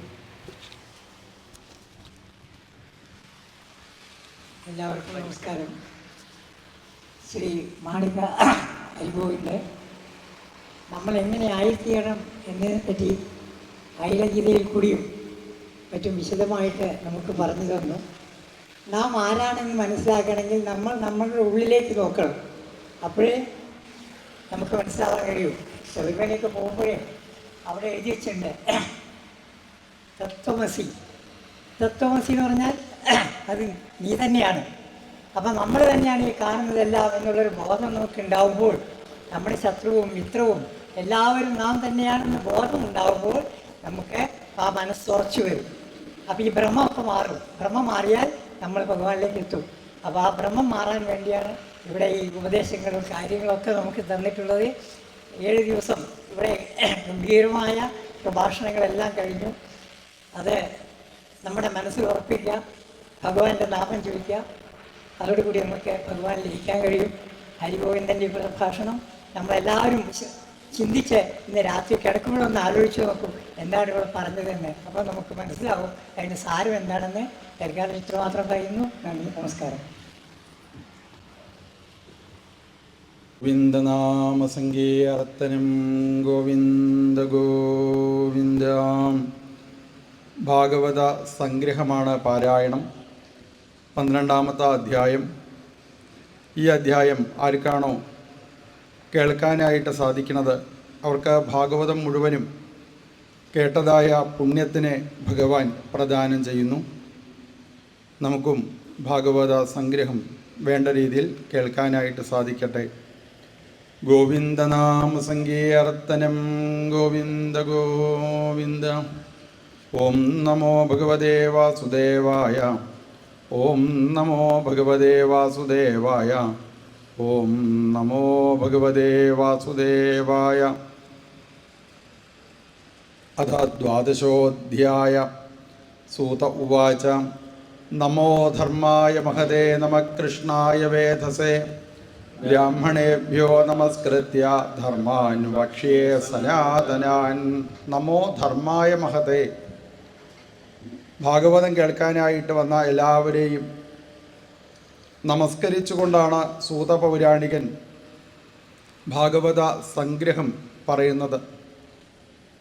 ഭാഗവതം കേൾക്കാൻ ആരൊക്കെ എത്തിച്ചേർന്നുവോ അവരെയൊക്കെ വിഷ്ണു ഭാവത്തിൽ കാണാനായിട്ട് സാധിക്കണം എന്ന് പറയും. ആര് മുന്നിൽ വന്നിരുന്നു കഴിഞ്ഞാലും അവരൊക്കെ മഹാവിഷ്ണു സ്വരൂപമായി കണ്ട് അവരെ വീണ് നമസ്കരിക്കുന്നു. ഭാഗവതം പറയുന്ന സൂത പൗരാണികൻ മുന്നിലിരിക്കുന്ന ശൗനകാദി മഹർഷീശ്വരന്മാരെ വീണ് നമസ്കരിച്ചു. ഭാഗവതം കേൾക്കുന്നതിനാണ് കൂടുതൽ പ്രാധാന്യം എന്ന് പറയും. പരീക്ഷിത് ശ്രവണേ മുക്തി.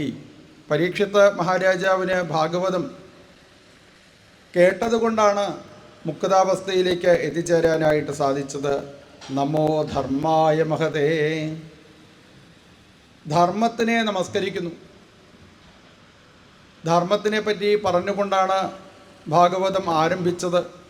ധർമ്മ പ്രോച്ചിത കൈതവോത്ര പരമോ നിർമ്മലസരാണാം സതാം വേദ്യം. ആരൊക്കെ ധർമ്മത്തിനെ വേണ്ട രീതിയിൽ അനുഷ്ഠിക്കുന്നുവോ അവരെയൊക്കെ ദാ വീണ് നമസ്കരിച്ചു. വേദത്തിൽ ധർമ്മത്തിനെ ഒരു കാളയുടെ രൂപത്തിൽ വർണ്ണിക്കുന്നു.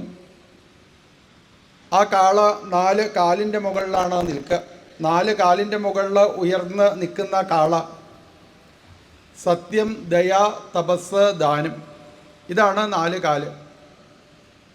അപ്പോൾ ഈ 4 കാര്യങ്ങളും ആരൊക്കെ അനുഷ്ഠിക്കുന്നുവോ അവരെയൊക്കെ വീണ് നമസ്കരിച്ചുകൊണ്ട് അവരവരെ ചെയ്യുന്നതായിരിക്കുന്ന കർമ്മത്തിൻ്റെ ഫലമാണ് ഏത് ശരീരം നമ്മൾ എടുത്തു കഴിഞ്ഞാലും ആ ശരീരത്തിലൂടെ അനുഭവിക്കുന്നത്.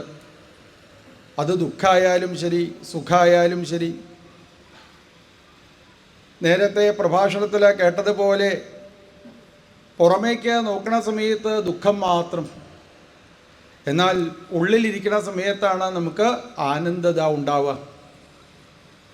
അതുകൊണ്ട് സർവേശ്വരനായിരിക്കുന്ന ഭഗവാന്റെ പാദങ്ങളെ ആശ്രയിച്ചുകൊണ്ട് ജീവിക്കാനായിട്ട് സാധിക്കണം. മത്സ്യം പിടിക്കുന്ന ആൾ വല എറിയുമ്പോൾ വെള്ളത്തിൽ നല്ല അറിവുള്ള മത്സ്യങ്ങളുണ്ടെങ്കിൽ, നല്ല PhD ഒക്കെ കഴിഞ്ഞ മത്സ്യമാണ് വെച്ചാൽ നല്ല അറിവുള്ള മത്സ്യങ്ങളാണെങ്കിൽ ആ മത്സ്യം എന്ത് ചെയ്യും? വല എറിഞ്ഞ ആളുടെ കാലിൻ്റെ അടുത്ത് പോയി നിൽക്കുന്നു. ഇങ്ങനെ ഭഗവാന്റെ പാദങ്ങളെ ആശ്രയിച്ചു കഴിഞ്ഞാൽ ഈ മായാജാലത്തിൽ ആരും കുടുങ്ങില്ല. ഒരു പ്രയാസവും അവർക്ക് ഇല്ലാതെ ജീവിക്കാനായിട്ട് സാധിക്കുന്നു. അതുകൊണ്ട് ധർമ്മത്തിനെ വേണ്ട രീതിയിൽ അനുഷ്ഠിക്കണം. ഭഗവാന്റെ പാദങ്ങളെ ആശ്രയിച്ചുകൊണ്ട് ഭഗവാനെ വീണ് നമസ്കരിച്ചുകൊണ്ട് നമ കൃഷ്ണായ വേദസേ, എല്ലാ ഗുരുനാഥന്മാരെയും വീണ് നമസ്കരിച്ചുകൊണ്ട് ബ്രാഹ്മണേഭ്യോ നമസ്കൃത്യ, ഭാഗവതം കേൾക്കാൻ വന്ന ആളുകളെ മുഴുവനും ബ്രാഹ്മണരായി കണ്ടുകൊണ്ടാണ് വീണ് നമസ്കരിക്കുന്നത്. അപ്പം ഭാഗവതം കേൾക്കാൻ പുറപ്പെടുമ്പോൾ തന്നെ നമ്മൾ ബ്രഹ്മജ്ഞാനികളായിട്ട് മാറുന്നു. അങ്ങനെയുള്ളവരൊക്കെ വീണ് നമസ്കരിച്ച് പരമമായിരിക്കുന്ന ധർമ്മത്തിനെ ഒന്നും കൂടി ചുരുക്കി വർണ്ണിക്കാനായിട്ട് പുറപ്പെട്ടു. ഏതദ്വക്കഥിതം വിപ്രാ വിഷ്ണോശ്ചരിതമത്ഭുതം ഭവദ്ഭിര്യതഹം പൃഷ്ടോ നരാണാം പുരുഷോചിതം അത്ര സങ്കീർത്തിത സാക്ഷാത് സർവപാപഹരോ ഹരി നാരായണോ ഋഷികേശോ ഭഗവാൻ സാത്വദാമ്പതി അത്ര ബ്രഹ്മപരം ഗുഹ്യം ജഗതപ്രഭവാപ്യയം ജ്ഞാനം ചതുതുപാഖ്യാനം പ്രോക്തം വിജ്ഞാനസംയുതം ഭക്തിയോഗസമാഖ്യാതോ വൈരാഗ്യം ചതദാശ്രയം പാരീക്ഷിതമുപാഖ്യാനം നാരദാഖ്യാനമേവ ച പ്രായോപവേശോ രാജർഷേർവിപ്രശാപാത് പരീക്ഷിതം ശുകസ്യ ബ്രഹ്മർഷഭസ്യ സംവാദശ്ച പരീക്ഷിതം യോഗധാരണയോൽക്രാന്തി സംവാദോ നാരദാജയോ അവതാരാനുഗീതം ച സർഗപ്രാധാനികോഗ്രതം വിദുരോദ്ധവ സംവാദക്ഷത്രമൈത്രേയോസ്തതാം പുരാണസംഹിത പ്രശ്നോ മഹാപുരുഷ സംസ്ഥിതി തതഃ പ്രാകൃതിക സർഗ സപ്തവൈകൃതികാശ്ചയേ തതോ ബ്രഹ്മാണ്ഡസംഭൂതിർവൈരാജഃ പുരുഷോ യത കാലസ്യ സ്ഥൂലസൂക്ഷ്മസ്യാഗതി പത്മസമുദ്ഭവ ഭുവ ഉദ്ധരണേംബോധേർഹിരണ്യാക്ഷവധോ യഥാ ഊർധ്വതിര്യഗവാക്സർഗോ രുദ്രസർഗസ്തഥൈവ ച അർദ്ധനാരീനരസ്യാധായത സ്വായംഭുവോ മനു ശതരൂപാചയാ സ്ത്രീണാമാദ്യാ പ്രകൃതിരുത്തമാം സന്താനോ ധർമ്മപത്നീനാം കർദമസ്യ പ്രജാപതേ അവതാരോ ഭഗവതഃ കപിലസ്യ മഹാത്മനം ദേവഹൂത്യാശ്ച സംവാദഃ കപിലേന ച ധീമത നവബ്രഹ്മസമുൽപത്തി ദക്ഷയജ്ഞവിനാശനം ധ്രുവസ്യ ചരിതം പശ്ചാത് പൃഥോ പ്രാചീനബിർഹിഷ നാരദസ്യ ച സംവാദസ്തത പ്രയവ്രതം ദ്വിജാ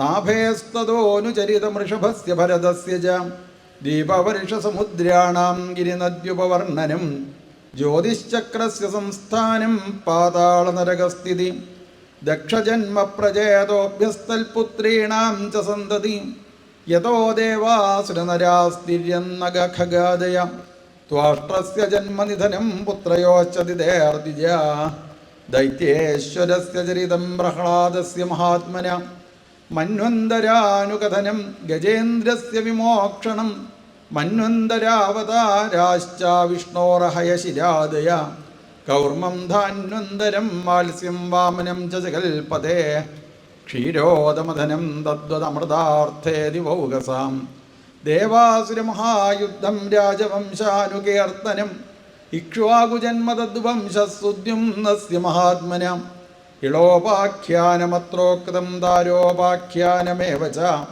സൂര്യവംശാനുകഥനം ശശാദാദ്യാനൃഗാദയം സൗകന്യം ചാതശര്യാദേ കൗലസ്തസ്യ ച ധീമതാം ഖട്വാംഗസ്യ ച മാന്ധാതുസ്സൗഭരേ സഗരസ്യ ച രാമസ്യ കോസലേന്ദ്രസ്യാചരിതം ഗിൽബിഷാപഹം നിമേരംഗപരിത്യാഗോ ജനകാനാം ച സംഭവാം രാമസ്യ ഭാർഗവേന്ദ്രസ്യ നിക്ഷത്രകരണം ഭുവാം ഐളസ്യ സോമവംശസ്യായയാദേർനൗഷസ്യ ച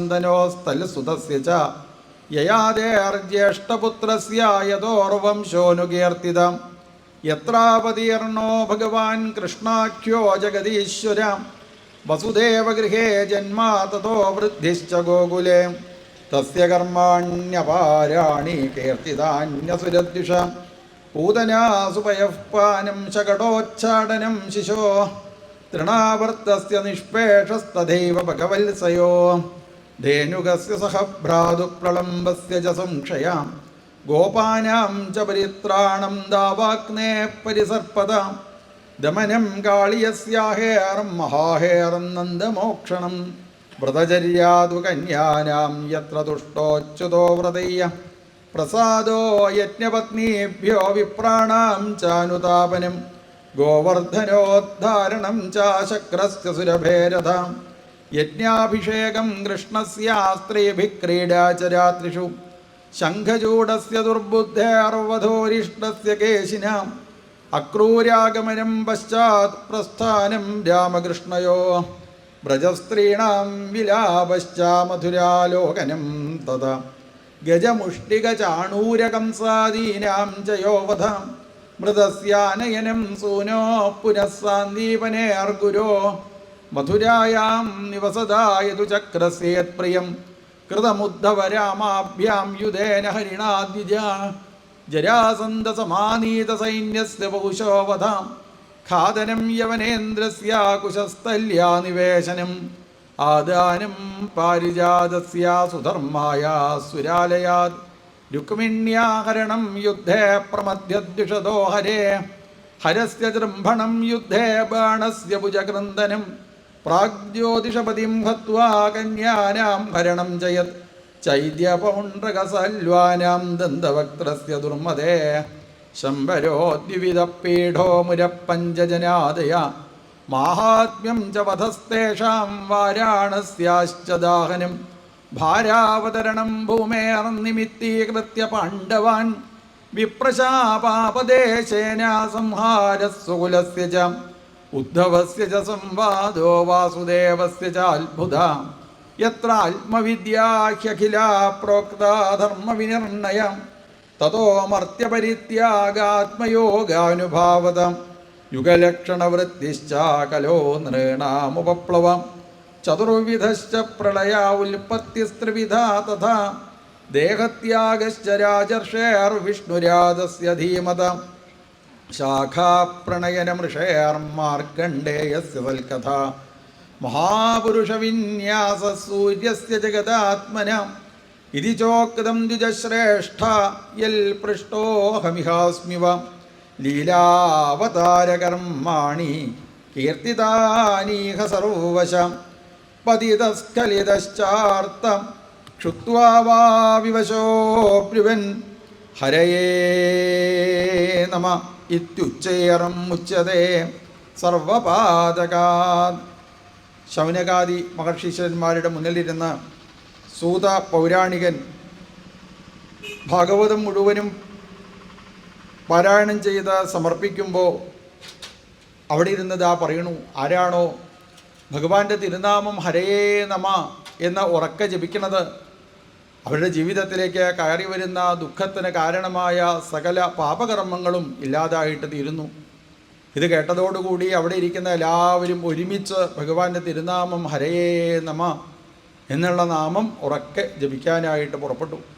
നമ്മളുടെയും ജീവിതത്തിലേക്ക് അറിഞ്ഞോ അറിയാതെയോ ദുഃഖത്തിന് കാരണമായ ഏതെങ്കിലും പാപകർമ്മങ്ങൾ ഏതെങ്കിലും ജന്മങ്ങളിൽ വന്നു ചേർന്നിട്ടുണ്ടെങ്കിൽ അതൊക്കെ ഇല്ലാതായിട്ട് തീരണേ എന്ന് പ്രാർത്ഥിച്ച് നമുക്കും ഈ സമയത്ത് ഭഗവാന്റെ തിരുനാമം ഹരേ നമ എന്നുള്ള നാമം ഉറക്കെ ജപിച്ച് ഭഗവാനെ പ്രാർത്ഥിക്കാം. പതിതസ്കലിതശ്ചാർത്തക്ഷുത്വാ വാ വിവശോ ബ്രുവൻ ഹരയേ നമ ഹരയേ നമ ഹരയേ നമ ഇത്യുച്ചേർമുച്ചതേ സർവപാതകാൽ. എപ്രകാരമാണോ കാർമേഘങ്ങളെ കൊണ്ട് സൂര്യൻ മറഞ്ഞു നിൽക്കുമ്പോൾ കാറ്റടിച്ചാൽ കാർമേഘങ്ങൾ മാറി സൂര്യനെ കാണാനായിട്ട് സാധിക്കുന്നത്, ഇതേപോലെ പലതരത്തിലുള്ള പാപ പടലങ്ങൾ ഹൃദയത്തിൻ്റെ മുന്നിലങ്ങനെ ശോഭിച്ചു കൊണ്ടിരിക്കുമ്പോൾ തൻ്റെ ഉള്ളിൽ ശോഭിക്കുന്നതായ ആ ഭഗവാനെ നമുക്ക് വേണ്ട രീതിയിൽ അനുഭവിക്കാനായിട്ട് സാധിക്കുന്നില്ല.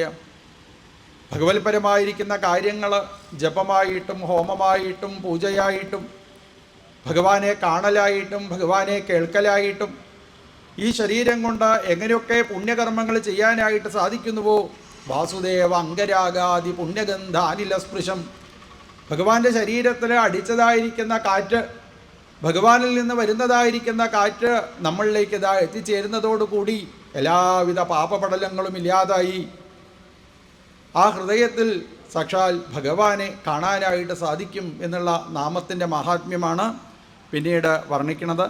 സങ്കീർത്യമാനോ ഭഗവാനനന്ദശ്രുതാനുഭാവോ വ്യസനം ഹി പുംസാം പ്രവിശ്യ ചിത്തം വിധുനോത്യശേഷം യഥാതമോർക്കോ ഭ്രമിവാതിവാദം മൃഷാഗിരസ്താഹ്യസതീരസൽക്കഥാ ന കഥ്യതേ യദ്ഭഗവാനധോക്ഷജാം തദേവ സത്യം തദുഹൈവ മംഗളം തദേവ പുണ്യം ഭഗവദ്ഗുണോദയം തദേവ രമ്യം രുചിരം നവം നവം തദേവ ശശ്വന്മനസോ മഹോത്സവം തദേവ ശോകാർണവശോഷണം നൃണാം യദുത്തമശ്ലോകയശോനുഗീയതേ ന തദ്വചശ്ചിത്രപദം ഹരേര്യശോ ജഗത്പവിത്രം പ്രഗൃണീതകരിചിത് തദ്വാംക്ഷതീർത്ഥം നദുഹംസസേവിതം യത്രാച്യുതസ്തത്ര ഹി സാധവോ മലാ സവാഗ്യസർഗോ ജനദാഘസംപ്ലവോ യസ്മിൻ പ്രതിശ്ലോകമബദ്ധവത്യപി നാമാന്യനന്ദസ്യ യശോങ്കിതാനയ ശൃണ്വന്തി ഗായന്തി ഗൃണന്തി സാധവ നൈഷ്കർമ്മ്യമപ്യച്യുതഭാവവർജിതം ന ശോഭതേ ജ്ഞാനമലം നിരഞ്ജനം കുതഃ പുനഃശശ്വതഭദ്രമീശ്വരേണ ഹ്യർപ്പിതം കർമ്മ യദപ്യനുത്തമം യശശ്രിയാമേവ പരിശ്രമപരോ വർണ്ണാശ്രമാചാരതപശ്രുതാദിഷു അവിസ്മൃതി ശ്രീധരപാദപത്മയോർഗുണാനുവാദശ്രവണാദിഭിർഹരേ അവിസ്മൃതി കൃഷ്ണപദാരവിന്ദയോ ക്ഷിണോത്യഭദ്രാണി ശമം തനോതി ച സത്വസ്യ ശുദ്ധിം പരമാത്മഭക്തിം ജ്ഞാനം ച വിജ്ഞാനവിരാഗയുക്തം യൂയം ദ്വിജാഗ്ര്യാപദഭൂരിഭാഗ യച്ഛശ്വതാത്മന്യഖിലാത്മഭൂതം നാരായണം ദേവമദേവമീശമജസ്രഭാവാ ഭജതാ വിവേശ്യാം അഹം ച സംസ്മാരിത ആത്മതത്വം ശ്രുതം പുരാ മേ പരമർഷിവക്ത്രാത് പ്രായോപവേശേ നൃപതേ പരീക്ഷിത സദസൃഷീണാം മഹതാം ച ശൃണ്വതാം ഏതദ്വാക്കഥിതം വിപ്രാക്കഥനീയോരു കർമ്മണാം മാഹാത്മ്യം വാസുദേവസ്യ സർവാശുഭവിനാശനം യേവം ശ്രാവയേന്നിത്യം യാമക്ഷണമനന്യധീം ശ്രദ്ധാവാൻ യോ നിശൃണുയാത് പുനാത്യാത്മാനമേവ സ ദ്വാദശ്യാമേകാദശ്യാം വാ ശൃണ്വന്നായുഷ്യവാൻ ഭവേത് പഠത്യനശ്നൻ പ്രയത തതോ ഭവത്യപാദകീം പുഷ്കരേ മധുരായാം ച ദ്വാരപത്യാം യദാത്മവാൻ ഉപോക്ഷ്യ സംഹിതാമേതാം പഠിത്വാ മുച്യത്തെ ഭയാത് ദേവതാമുനയസിദ്ധാപിതരോ മനവോ നൃപാ യച്ഛന്തി കാമാൻ ഗൃണത ശൃണ്വതോ യസ്യ കീർത്തനാത് ഋചോ യജൂംഷി സാമാനിദ്യുജോധീത്യാനുവിന്ദത്തെ മധുകുല്യാ ഘൃതകുല്യാ പയകുല്യാശ്ച തദ്ഫലം പുരാണസംഹിതാമേതാമധീത്യ പ്രയതോദ്വിജം പ്രോക്തം ഭഗവതാ യത്തോ തൽപദം പരമം വ്രജേത് വിപ്രോധീത്യാപ്നുയാൽ പ്രജ്ഞാം രാജന്യോധതി മേഖലാം വൈശ്യോ നിധിപതിത്വം ച ശൂദ്രശുദ്ധ്യേതപാദകാത് കലിമലസംഹതികാലനോഖിലേശോ ഹരിരിതരത്ര നഗീയതേഖ്യഭീക്ഷണം ഇഹതു പുനർഭഗവാനശേഷമൂർത്തി പരിപഠിതോനുപദം കഥാപ്രസംഗീയ തമഹമജമനന്തമാത്മതത്വം ജഗതുദയസ്ഥിതി സംയമാത്മശക്തിം ദ്വിപതിഭിരജശക്രശങ്കരാദ്യൈ ദുരവസിതസ്തവമച്യുതം നതോസ്മി ഉപജിതനവശക്തിഭിസ്വാത്മന്യുപരചിതസ്ഥിരജംഗമാലയായ ഭഗവത ഉപലബ്ധിമാത്രധാംനേ സുരഋഷഭായ നമഃ സനാതനായ സ്വസുഖം നിവൃതചേതാസ്തദ്യുതസ്താന്യഭാവോപ്യചിതരുചിരലീലാകൃഷ്ടസാരസ്തദീയം വ്യതനുതകൃപയായസ്തത്വദീപം പുരാണം തമഖിലവൃജിനഘ്നം വ്യാസസൂനും നതോസ്മി സ്വസുഖനിവൃതചേതാസ്തദ്യുതസ്താന്യഭാവോപ്യചിതരുചിരലീലാകൃഷ്ടസാരസ്തദീയം വ്യതനുതകൃപയായസ്തത്വദീപം പുരാണം തമഖിലവൃജിനഘ്നം വ്യാസസൂനും നതോസ്മി. ഇത് ശ്രീമദ്ഭാഗവതേ മഹാപുരാണേ പാരമഹംസ്യാം സംഹിതായാം ദ്വാദശസ്കന്ധേ ദ്വാദശസ്കന്ധാർത്ഥനിരൂപണം നാമ ദ്വാദശോധ്യായ. സർവത്ര ഗോവിന്ദനാമ സങ്കീർത്തനം. ഗോവിന്ദ ഗോവിന്ദ.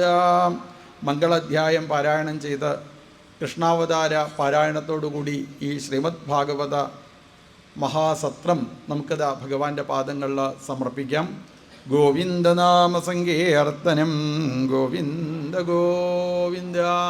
ഭാഗവതം പാരായണം തുടങ്ങുമ്പോൾ തന്നെ ആ സദസ്സിലേക്ക് സകല ദേവീ ദേവന്മാരും ആവിർഭവിക്കുന്നു.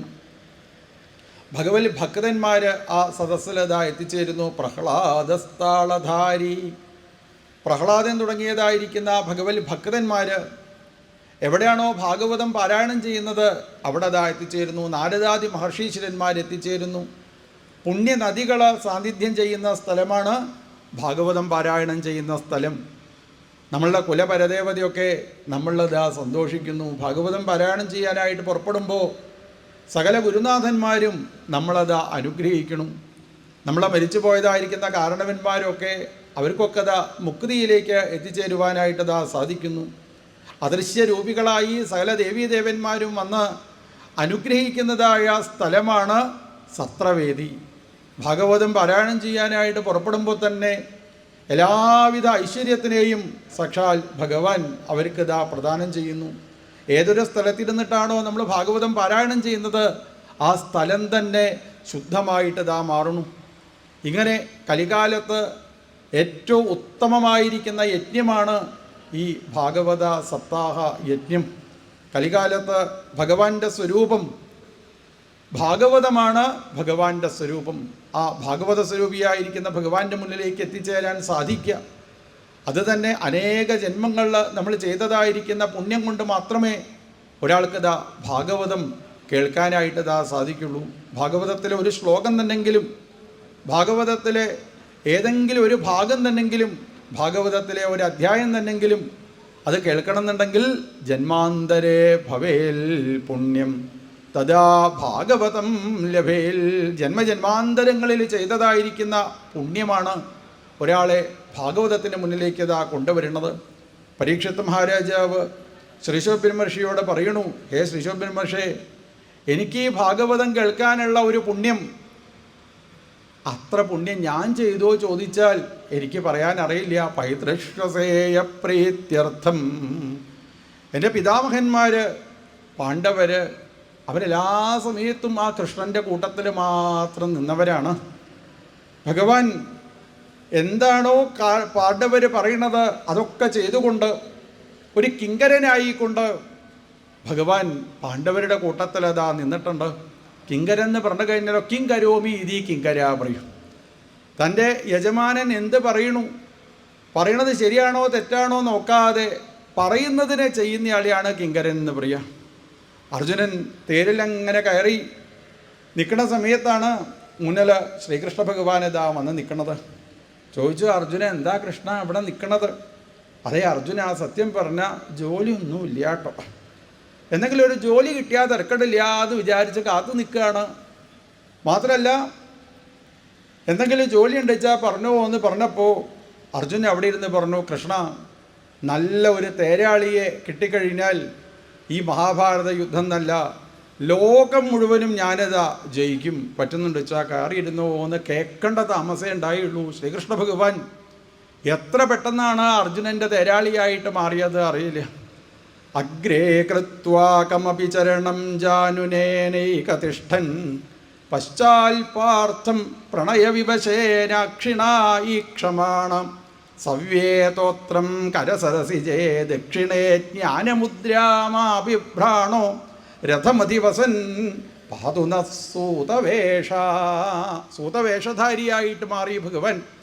അർജുനൻ്റെ കുതിരയുടെ പിന്നിലേക്ക് തൻ്റെ പാദങ്ങൾ അങ്ങനെ വെച്ച് കുതിരയുടെ കടിഞ്ഞാണ് ഇടത്തെ കൈകൊണ്ട് പിടിച്ച് കയ്യിലെ ചമ്മട്ടിയെടുത്ത് ഭഗവാൻ എന്തോ ഒരു ശബ്ദം കൊണ്ട് ഉണ്ടാക്കിയതോട് കൂടിയിട്ട് കുതിര 4 ഭാഗത്തേക്കും ഒന്നിച്ചോടിപ്പോവാനായിട്ട് പുറപ്പെട്ടപ്പോൾ വല്ലാത്ത വിഷമം കൊണ്ട് എങ്ങോട്ടായി കുതിര പോണത് എന്നറിയാതെ തന്നെ കൊല്ലാനായിട്ട് കാത്തു നിൽക്കുന്ന കൗരവരുടെ മുന്നിലേക്കേറ്റം ഈ കുതിര പോയാലോ എന്ന് വിചാരിച്ച് പേടിച്ച് നിൽക്കുന്ന അർജുനൻ ഭഗവാനോട് ഓരോന്നിങ്ങനെ പറയുമ്പോൾ പ്രണയവിവശേനക്ഷിണായി ക്ഷമാണം, സാരില്ല അർജുന, ഞാനല്ലേ നിൻ്റെ കൂട്ടത്തിലുള്ളത്, എന്നെ കണ്ടാൽ മതി എന്നുള്ള രീതിയിൽ പ്രണയ പാരവശ്യത്തോടു കൂടിയിട്ട് നോക്കുന്ന ആ ശ്രീകൃഷ്ണ ഭഗവാൻ ഒരു കിങ്കരനായിക്കൊണ്ട് പാണ്ഡവരുടെ കൂട്ടത്തിൽ നിന്ന് ആ കൃഷ്ണൻ്റെ ഭഗവാൻ പാണ്ഡവരുടെ കുലത്തിൽ ജനിക്കാനായിട്ട് സാധിച്ചത് കൊണ്ടായിരിക്കാം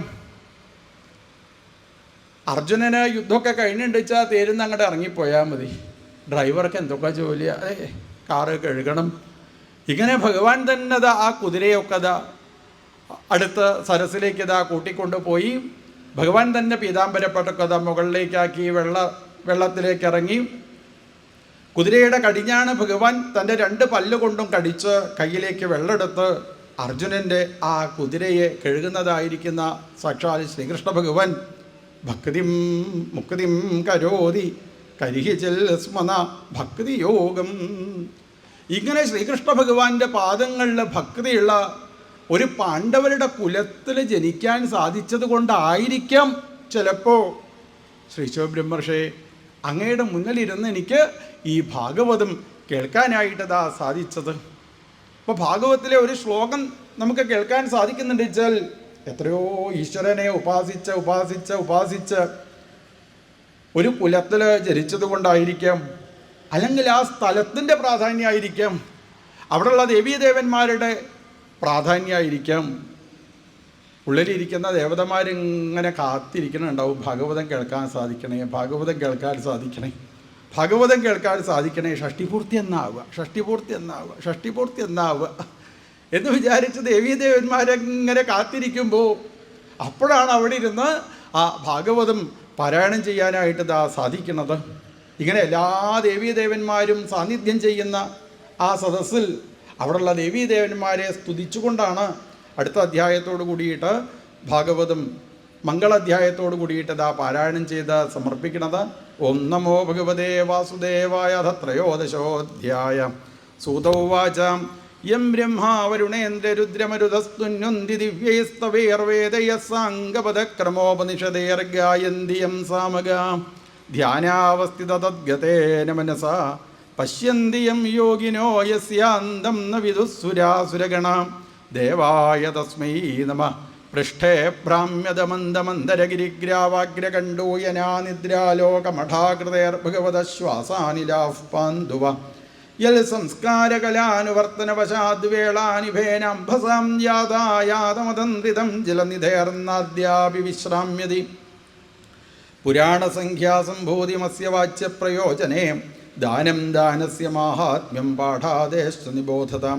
ബ്രാഹ്മം ദശസഹസ്രാണി പാത്മം പഞ്ചോനഷഷ്ടിജ ശ്രീവൈഷ്ണവം ത്രയോവിംശചതുർവിംശതിശൈവകം ദശാഷ്ടോ ശ്രീഭാഗവതം നാരദം പഞ്ചവിംശതി മാർക്കണ്ഡം നവവാഹ്നം ചാദശ പഞ്ചചതുശതം ചതുർദശ ഭവിഷ്യം സ്യാത് തഥാ പഞ്ചശതാനി ച ദശാഷ്ടോ ബ്രഹ്മവൈവർത്തം ലിംഗമേകാദശൈവതു ചതുരോ വിംശതിവാരാഹമേകാശീതി സഹസ്രകം സ്കാന്ദം ശതം തഥാ ചൈകം വാമനം ദശകീർത്തിതം കൗർമം സപ്തദശാഖ്യാതം മാത്സ്യം തത്തു ചതുർദശ ഏകോനവിംശൽ സൗവർണം ബ്രഹ്മാണ്ഡം ദ്വാദശൈവതു ഏവം പുരാണസന്തോഹശ്ചതുർലക്ഷ ഉദാഹൃതം തത്ര അഷ്ടാദശസഹസ്രം ശ്രീഭാഗവതമിഷ്യത്തെ ഇദം ഭഗവതാ പൂർവം ബ്രഹ്മണേ നാഭിപങ്കജേ സ്ഥിതായ ഭവഭീതായ കാരുണ്യാൽ സംപ്രകാശിതം ഇദം ഭഗവതാ പൂർവം ബ്രഹ്മണേ നാഭിപങ്കജേ.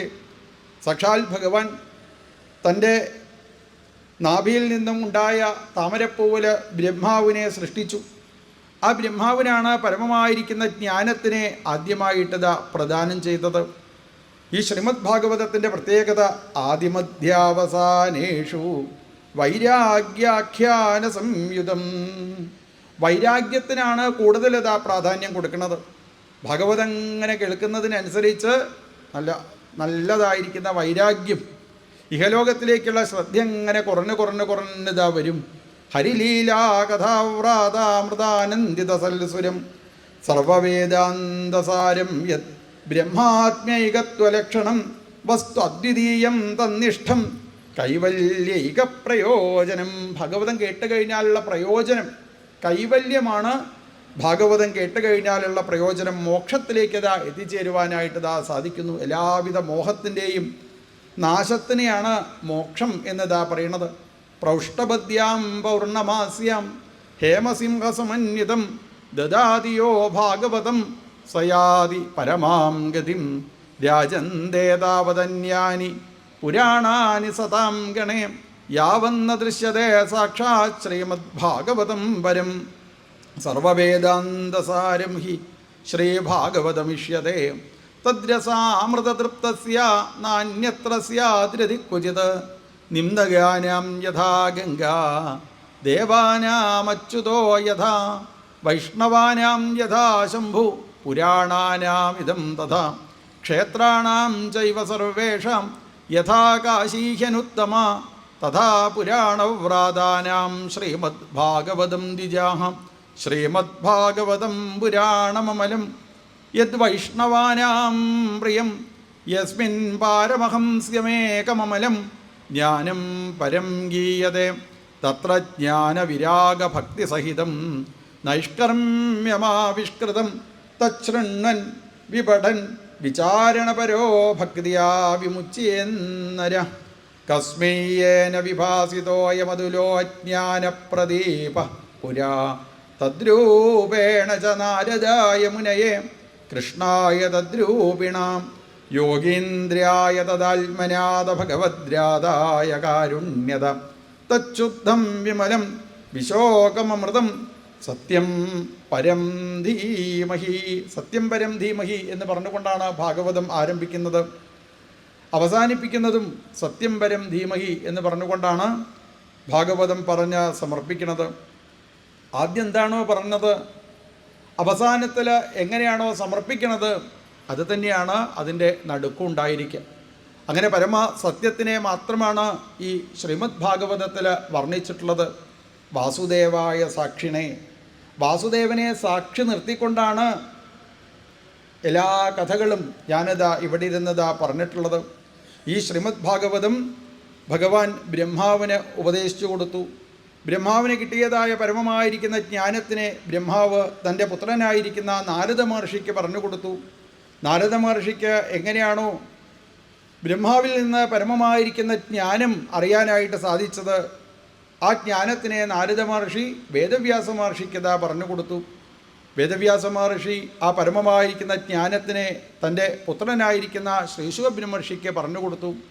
ശ്രീശുഖബ്രഹ്മർഷി ആ പരമമായിരിക്കുന്ന ജ്ഞാനത്തിനെ, ഭാഗവതത്തിനെ തൻ്റെ മുന്നിൽ അങ്ങനെ ഇരിക്കുന്ന പരീക്ഷിത് മഹാരാജാവിന് 7 ദിവസം മാത്രമേ ആയുസുള്ളൂ എന്ന് മനസ്സിലാക്കിയ പരീക്ഷിത് മഹാരാജാവ് ഭാഗവതം ഇങ്ങനെ കേൾക്കുമ്പോൾ പരീക്ഷത്തിൻ്റെ കൂട്ടത്തിലിരുന്ന് ഭാഗവതം കേട്ട ആളാണ് സൂതപൗരാണികൻ.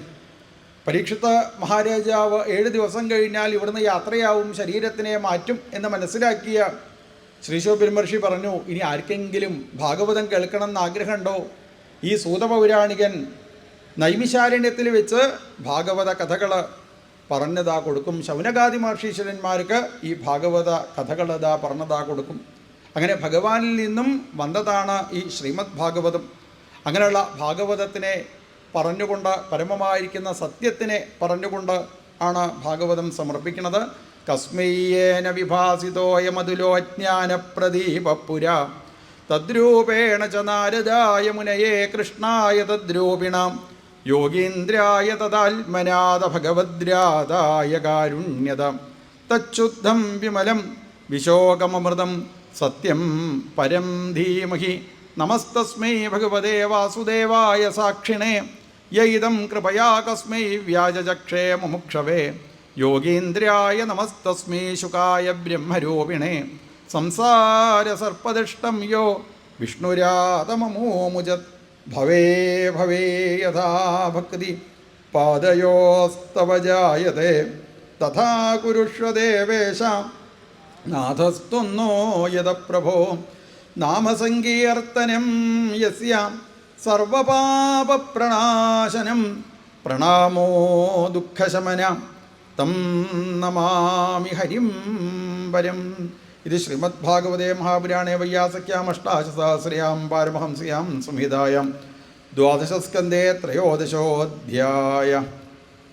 ത്വദീയം വസ്തു ഗോവിന്ദ തുഭ്യമേവ സമർപ്പയേ. ഭാഗവതം കേട്ടുകഴിഞ്ഞാൽ എന്താണ് ഭഗവാനോട് പ്രാർത്ഥിക്കേണ്ടത്?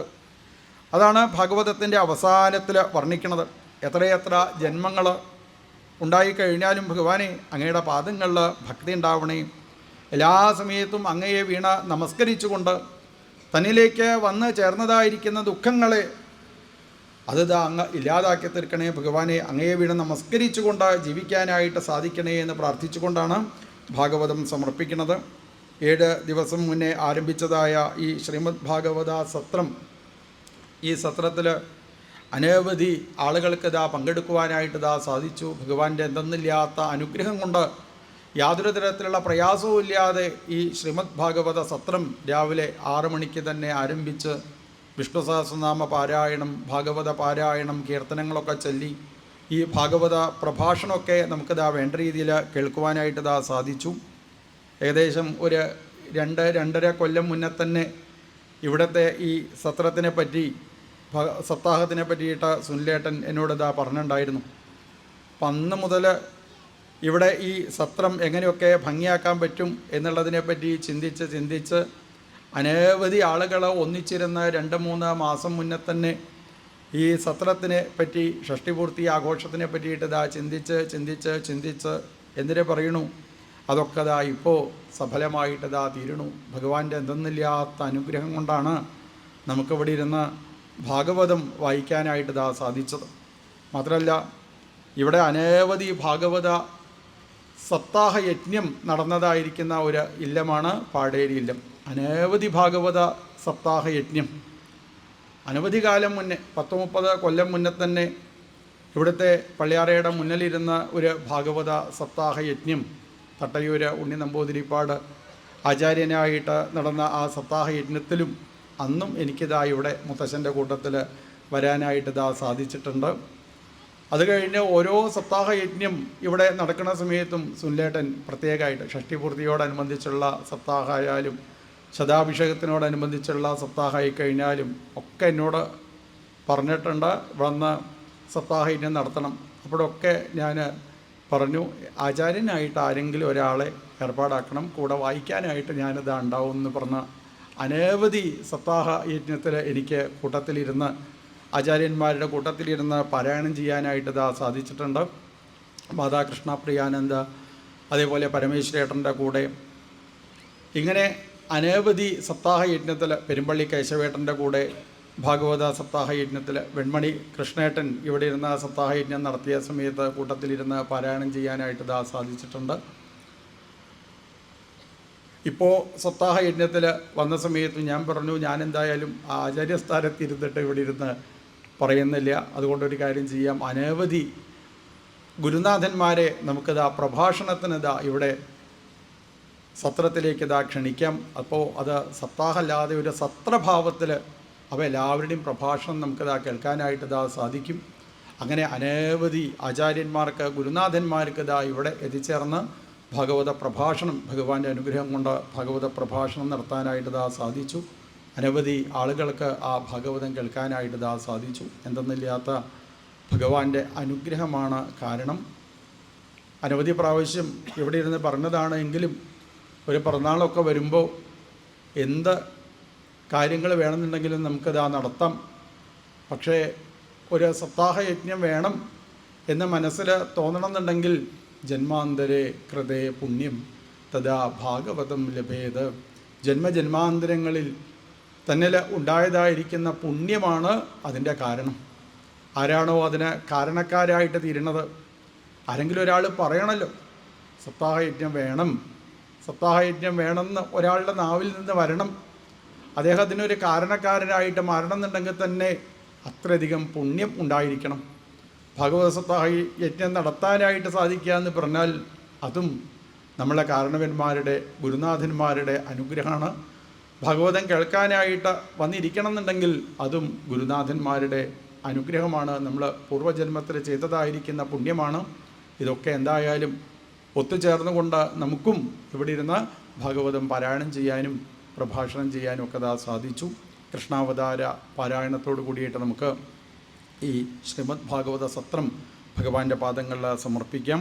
അതിന് മുന്നേ എന്താണ് പ്രാർത്ഥിക്കേണ്ടത് എന്നുള്ളതായിരിക്കുന്ന ശ്ലോകം ഇവിടെ ഇരുന്ന് പറഞ്ഞു തരാം. എല്ലാവർക്കും ആ ശ്ലോകം ജപിക്കാവുന്നതാണ്. ഭവേ ഭവേ യഥാ ഭക്തി പാദയോസ്തവ ജായത്തെ തഥാ കുരുഷ്വ ദേവേശ നാഥസ്ത്വം നോ യദ പ്രഭോ നാമസങ്കീർത്തനം യസ്യ സർവപാപപ്രണാശനം പ്രണാമോ ദുഃഖശമന തം നമാമി ഹരിം പരം. കൃഷ്ണാവതാര പാരായണത്തോടുകൂടി മഹാദീപാരാധനയോടുകൂടി ഈ ശ്രീമദ് ഭാഗവത മഹാസത്രം നമുക്ക് ഭഗവാന്റെ പാദങ്ങളിൽ സമർപ്പിക്കാം. ഭഗവാന്റെ കാരുണ്യത്തിന് പ്രാർത്ഥിച്ച് സകല ദേവീദേവന്മാരുടെയും കാരുണ്യത്തിന് പ്രാർത്ഥിച്ചുകൊണ്ട് കൃഷ്ണാവതാര പാരായണം. നല്ല കാര്യങ്ങൾ നിർത്തിപ്പോവാനായിട്ട് പാടില്ല പറയും. നല്ല കാര്യങ്ങളൊക്കെ തുടങ്ങി വെക്കണമെന്ന് പറയും. അങ്ങനെ അടുത്ത നല്ല കാര്യങ്ങൾ തുടങ്ങി വെച്ചുകൊണ്ടാണ് ഇപ്പോൾ അതാ നമ്മളും സമർപ്പിക്കുന്നത്. ഓം നമോ ഭഗവതേ വാസുദേവായ. അഥ തൃതീയോധ്യായ ശ്രീശുകൗവാച. അഥ സർവഗുണോപേത കാലപരമശോഭന യരിഹേവാചനജന്മർക്ഷം ശാന്തരക്ഷഗ്രഹതാരകം ദിശപ്രസേദുർഗഗനം നിർമ്മലോടുഗണോദയം മഹീമംഗളഭൂയിഷ്ടപുരഗ്രാമൗ്രജാഗര നദ്യപ്രസന്നസലില ഹ്രദാജലരുഹശ്രിയാം ദ്വിജാളികുലസന്നാദസ്തവകാവനരാജയാം വവൗവായുസുഖസ്പരിശാം പുണ്യഗന്ധവഹശുചി അഗ്നയശ്ച ദ്വിജാതീനാം ശാന്താസ്തത്ര സമിന്ധതാം മനാംസ്യാസൻ പ്രസന്നാനി സാധൂനാമസുരദ്രുഹാം ജായമാനേ ജനേ തസ്മിന്നേതുർദുന്ദുഭയോ ദിവി ജഗുക്കിന്നരഗന്ധർവാസ്തുഷ്ടൗ സിദ്ധചാരണ വിദ്യാധര്യശ്ച നൃതു അപ്സരോഭിः സമം ദദാ മുമുചുർം മുനയോ ദേവാ സുമനാംസി മുദാന്യുതാ മന്ദം മന്ദം ജലധരാ ജഗരജ്ജുരനുസാഗരം. അടുത്ത ശ്ലോകത്തിലാണ് ദേവകി വസുദേവന്മാരുടെ മുന്നിൽ സാക്ഷാൽ ഭഗവാൻ കംസൻ്റെ കാരാഗ്രഹത്തിൽ അവതരിക്കുന്നത്. ആ ഭഗവാന്റെ സ്വരൂപം നമുക്കും കാണാനായിട്ട് സാധിക്കണേ എന്ന് ഈ സമയത്ത് പ്രാർത്ഥിക്കാം. എല്ലാവരും അതാത് സ്ഥാനത്ത് എഴുന്നേറ്റ് നിന്ന് കണ്ണടച്ച് അതിമനോഹര സ്വരൂപത്തിൽ ഭഗവാനതാ നന്നായി ധ്യാനിച്ച് ചന്ദ്രകിരണങ്ങൾ പൊഴിക്കുന്ന തിരുനഖങ്ങളോടുകൂടി പാദങ്ങളിൽ സ്വർണത്തിൻ്റെ പാദസരം ധരിച്ച് പീതാംബരപ്പെട്ട് ഞൊറിഞ്ഞുടത്ത് അരയിൽ വലിയതായ സ്വർണ്ണാഭരണം ചാർത്തി വനമാലയണിഞ്ഞ് രത്നമാലകളണിഞ്ഞ് സ്വർണ്ണമാലകളണിഞ്ഞ് മുത്തുമാലകളണിഞ്ഞ് തുളസിമാലകളണിഞ്ഞ് കഴുത്തിലെ കൗസ്തുഭ രത്നം ചാർത്തി 4 തൃക്കൈകളിൽ ശംഖ്, ചക്രം, ഗദ, താമരപ്പൂവ് എന്നിവ ധരിച്ചുകൊണ്ട് തോൾവളകളണിഞ്ഞ് സ്വർണ്ണവളകളണിഞ്ഞ് സ്വർണ്ണമോതിരം ചാർത്തി അതിമനോഹരമായി പുഞ്ചിരിച്ച് ഉയർന്ന നാസികയോടുകൂടി വാലിട്ട തൃക്കണ്ടെഴുതി ഗോപിക്കുറി ചാർത്തി കാതിൽ മകരകുണ്ടലങ്ങൾ അണിഞ്ഞ് സ്വർണത്തിൻ്റെ കിരീടം ചാർത്തി മയിൽപ്പീലി അണിഞ്ഞുകൊണ്ട് ദേവകി വസുദേവന്മാർ തൻ്റെ മുന്നിൽ സാക്ഷാൽ ഭഗവാനെ എപ്രകാരമാണോ കണ്ടത് ആ ഭഗവാന്റെ സ്വരൂപം എല്ലാ സമയത്തും ഞങ്ങൾക്ക് മനസ്സിലേക്ക് കാണുവാനായി സാധിക്കണേ. ദുഃഖമില്ലാതെ ദാരിദ്ര്യമില്ലാതെ പരസ്പര സ്നേഹത്തോടുകൂടി പരസ്പര ബഹുമാനത്തോടുകൂടി ജീവിക്കുവാനായി സാധിക്കണേ. ഞങ്ങളുടെ എല്ലാവിധ ആഗ്രഹത്തിനെയും ഭഗവാനെ അങ്ങതാ വന്ന് സാധിപ്പിച്ചു തരണേ. ഞങ്ങളെല്ലാവിധ ദുഃഖങ്ങളും ഇല്ലാതാക്കി തീർക്കണേ. ഞങ്ങളെ ബാധിച്ച ദുരിതങ്ങൾ മുഴുവനും ഇല്ലാതാക്കി തീർക്കണേ. ഞങ്ങളെല്ലാവിധ രോഗങ്ങളെയും ഇല്ലാതാക്കി തീർക്കണേ എന്നുള്ള പ്രാർത്ഥനയോടുകൂടി പ്രത്യക്ഷ കൃഷ്ണ സ്വരൂപമായ ശ്രീമദ് ഭാഗവതത്തിലേക്ക് കൃഷ്ണാവതാരം പാരായണം ചെയ്യുന്ന സമയത്ത് ദീപാരാധന നടത്തുമ്പോൾ അവതാര പാരായണത്തിന് ശേഷം ഭഗവാന്റെ തിരുനാമം ജപിച്ച് മഹാദീപാരാധനയോടുകൂടി ലോകാ സമസ്ത സുഖിനോ ഭവന്തു, ലോകത്തുള്ള എല്ലാവർക്കും സുഖമുണ്ടാവണേ. ഇവിടുത്തെ ഷഷ്ടിപൂർത്തി ആഘോഷം എങ്ങനെ വേണമെന്ന് ചിന്തിച്ചപ്പോൾ ആദ്യം തന്നെ സുനിലേട്ടൻ പറഞ്ഞത് ലോകാ സമസ്ത സുഖിനോ ഭവന്തു, ലോകത്തുള്ള എല്ലാവർക്കും സുഖം ഉണ്ടാവാൻ വേണ്ടിയിട്ടാണ് ഇവിടെ സത്രം നടത്തുന്നതും ഇവിടെ ഓരോ ഹോമങ്ങൾ നടത്തുന്നതും. ധന്വന്തരി ഹോമമായാലും സുഹൃത ഹോമമായാലും ഇവിടെ ആ ദേവീ ദേവന്മാർക്കുള്ള ഓരോ പൂജകളായാലും എല്ലാവർക്കും സുഖം കിട്ടണേ എന്നുള്ള ഒരു ഉദ്ദേശത്തോടു കൂടിയിട്ടാണ്.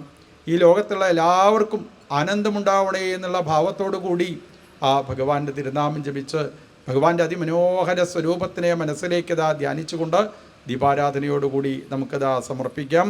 നിശീധേ തമവുദ്ഭൂതേ ജായമാനേ ജനാർദ്ദനേ ദേവക്യാം ദേവരൂപിണ്യാം വിഷ്ണു സർവഗുഹാശയാം ആവിരാസിയിൽ യഥാ പ്രാച്യാം ദിശീന്ദുരിവ പുഷ്കരാം തമൽപുരം ബാലകമംബുജേക്ഷണം ചതുർഭുജം ശംഖഗദായുധായുധം ശ്രീവത്സലക്ഷ്മംഗളശോഭികൗസ്തുഭം പീതാംബരം സാന്ദ്രപയോദസൗഭഗം മഹായവൈഡൂര്യകിരീടകുണ്ടലത്യുഷാ പരിഷ്വക്തസഹസ്രകുന്തളം ഉദ്ദാമകാഞ്ജംഗദകങ്കണാദിഭിः വിരോചമാനം വസുദേവ ഈക്ഷതാ.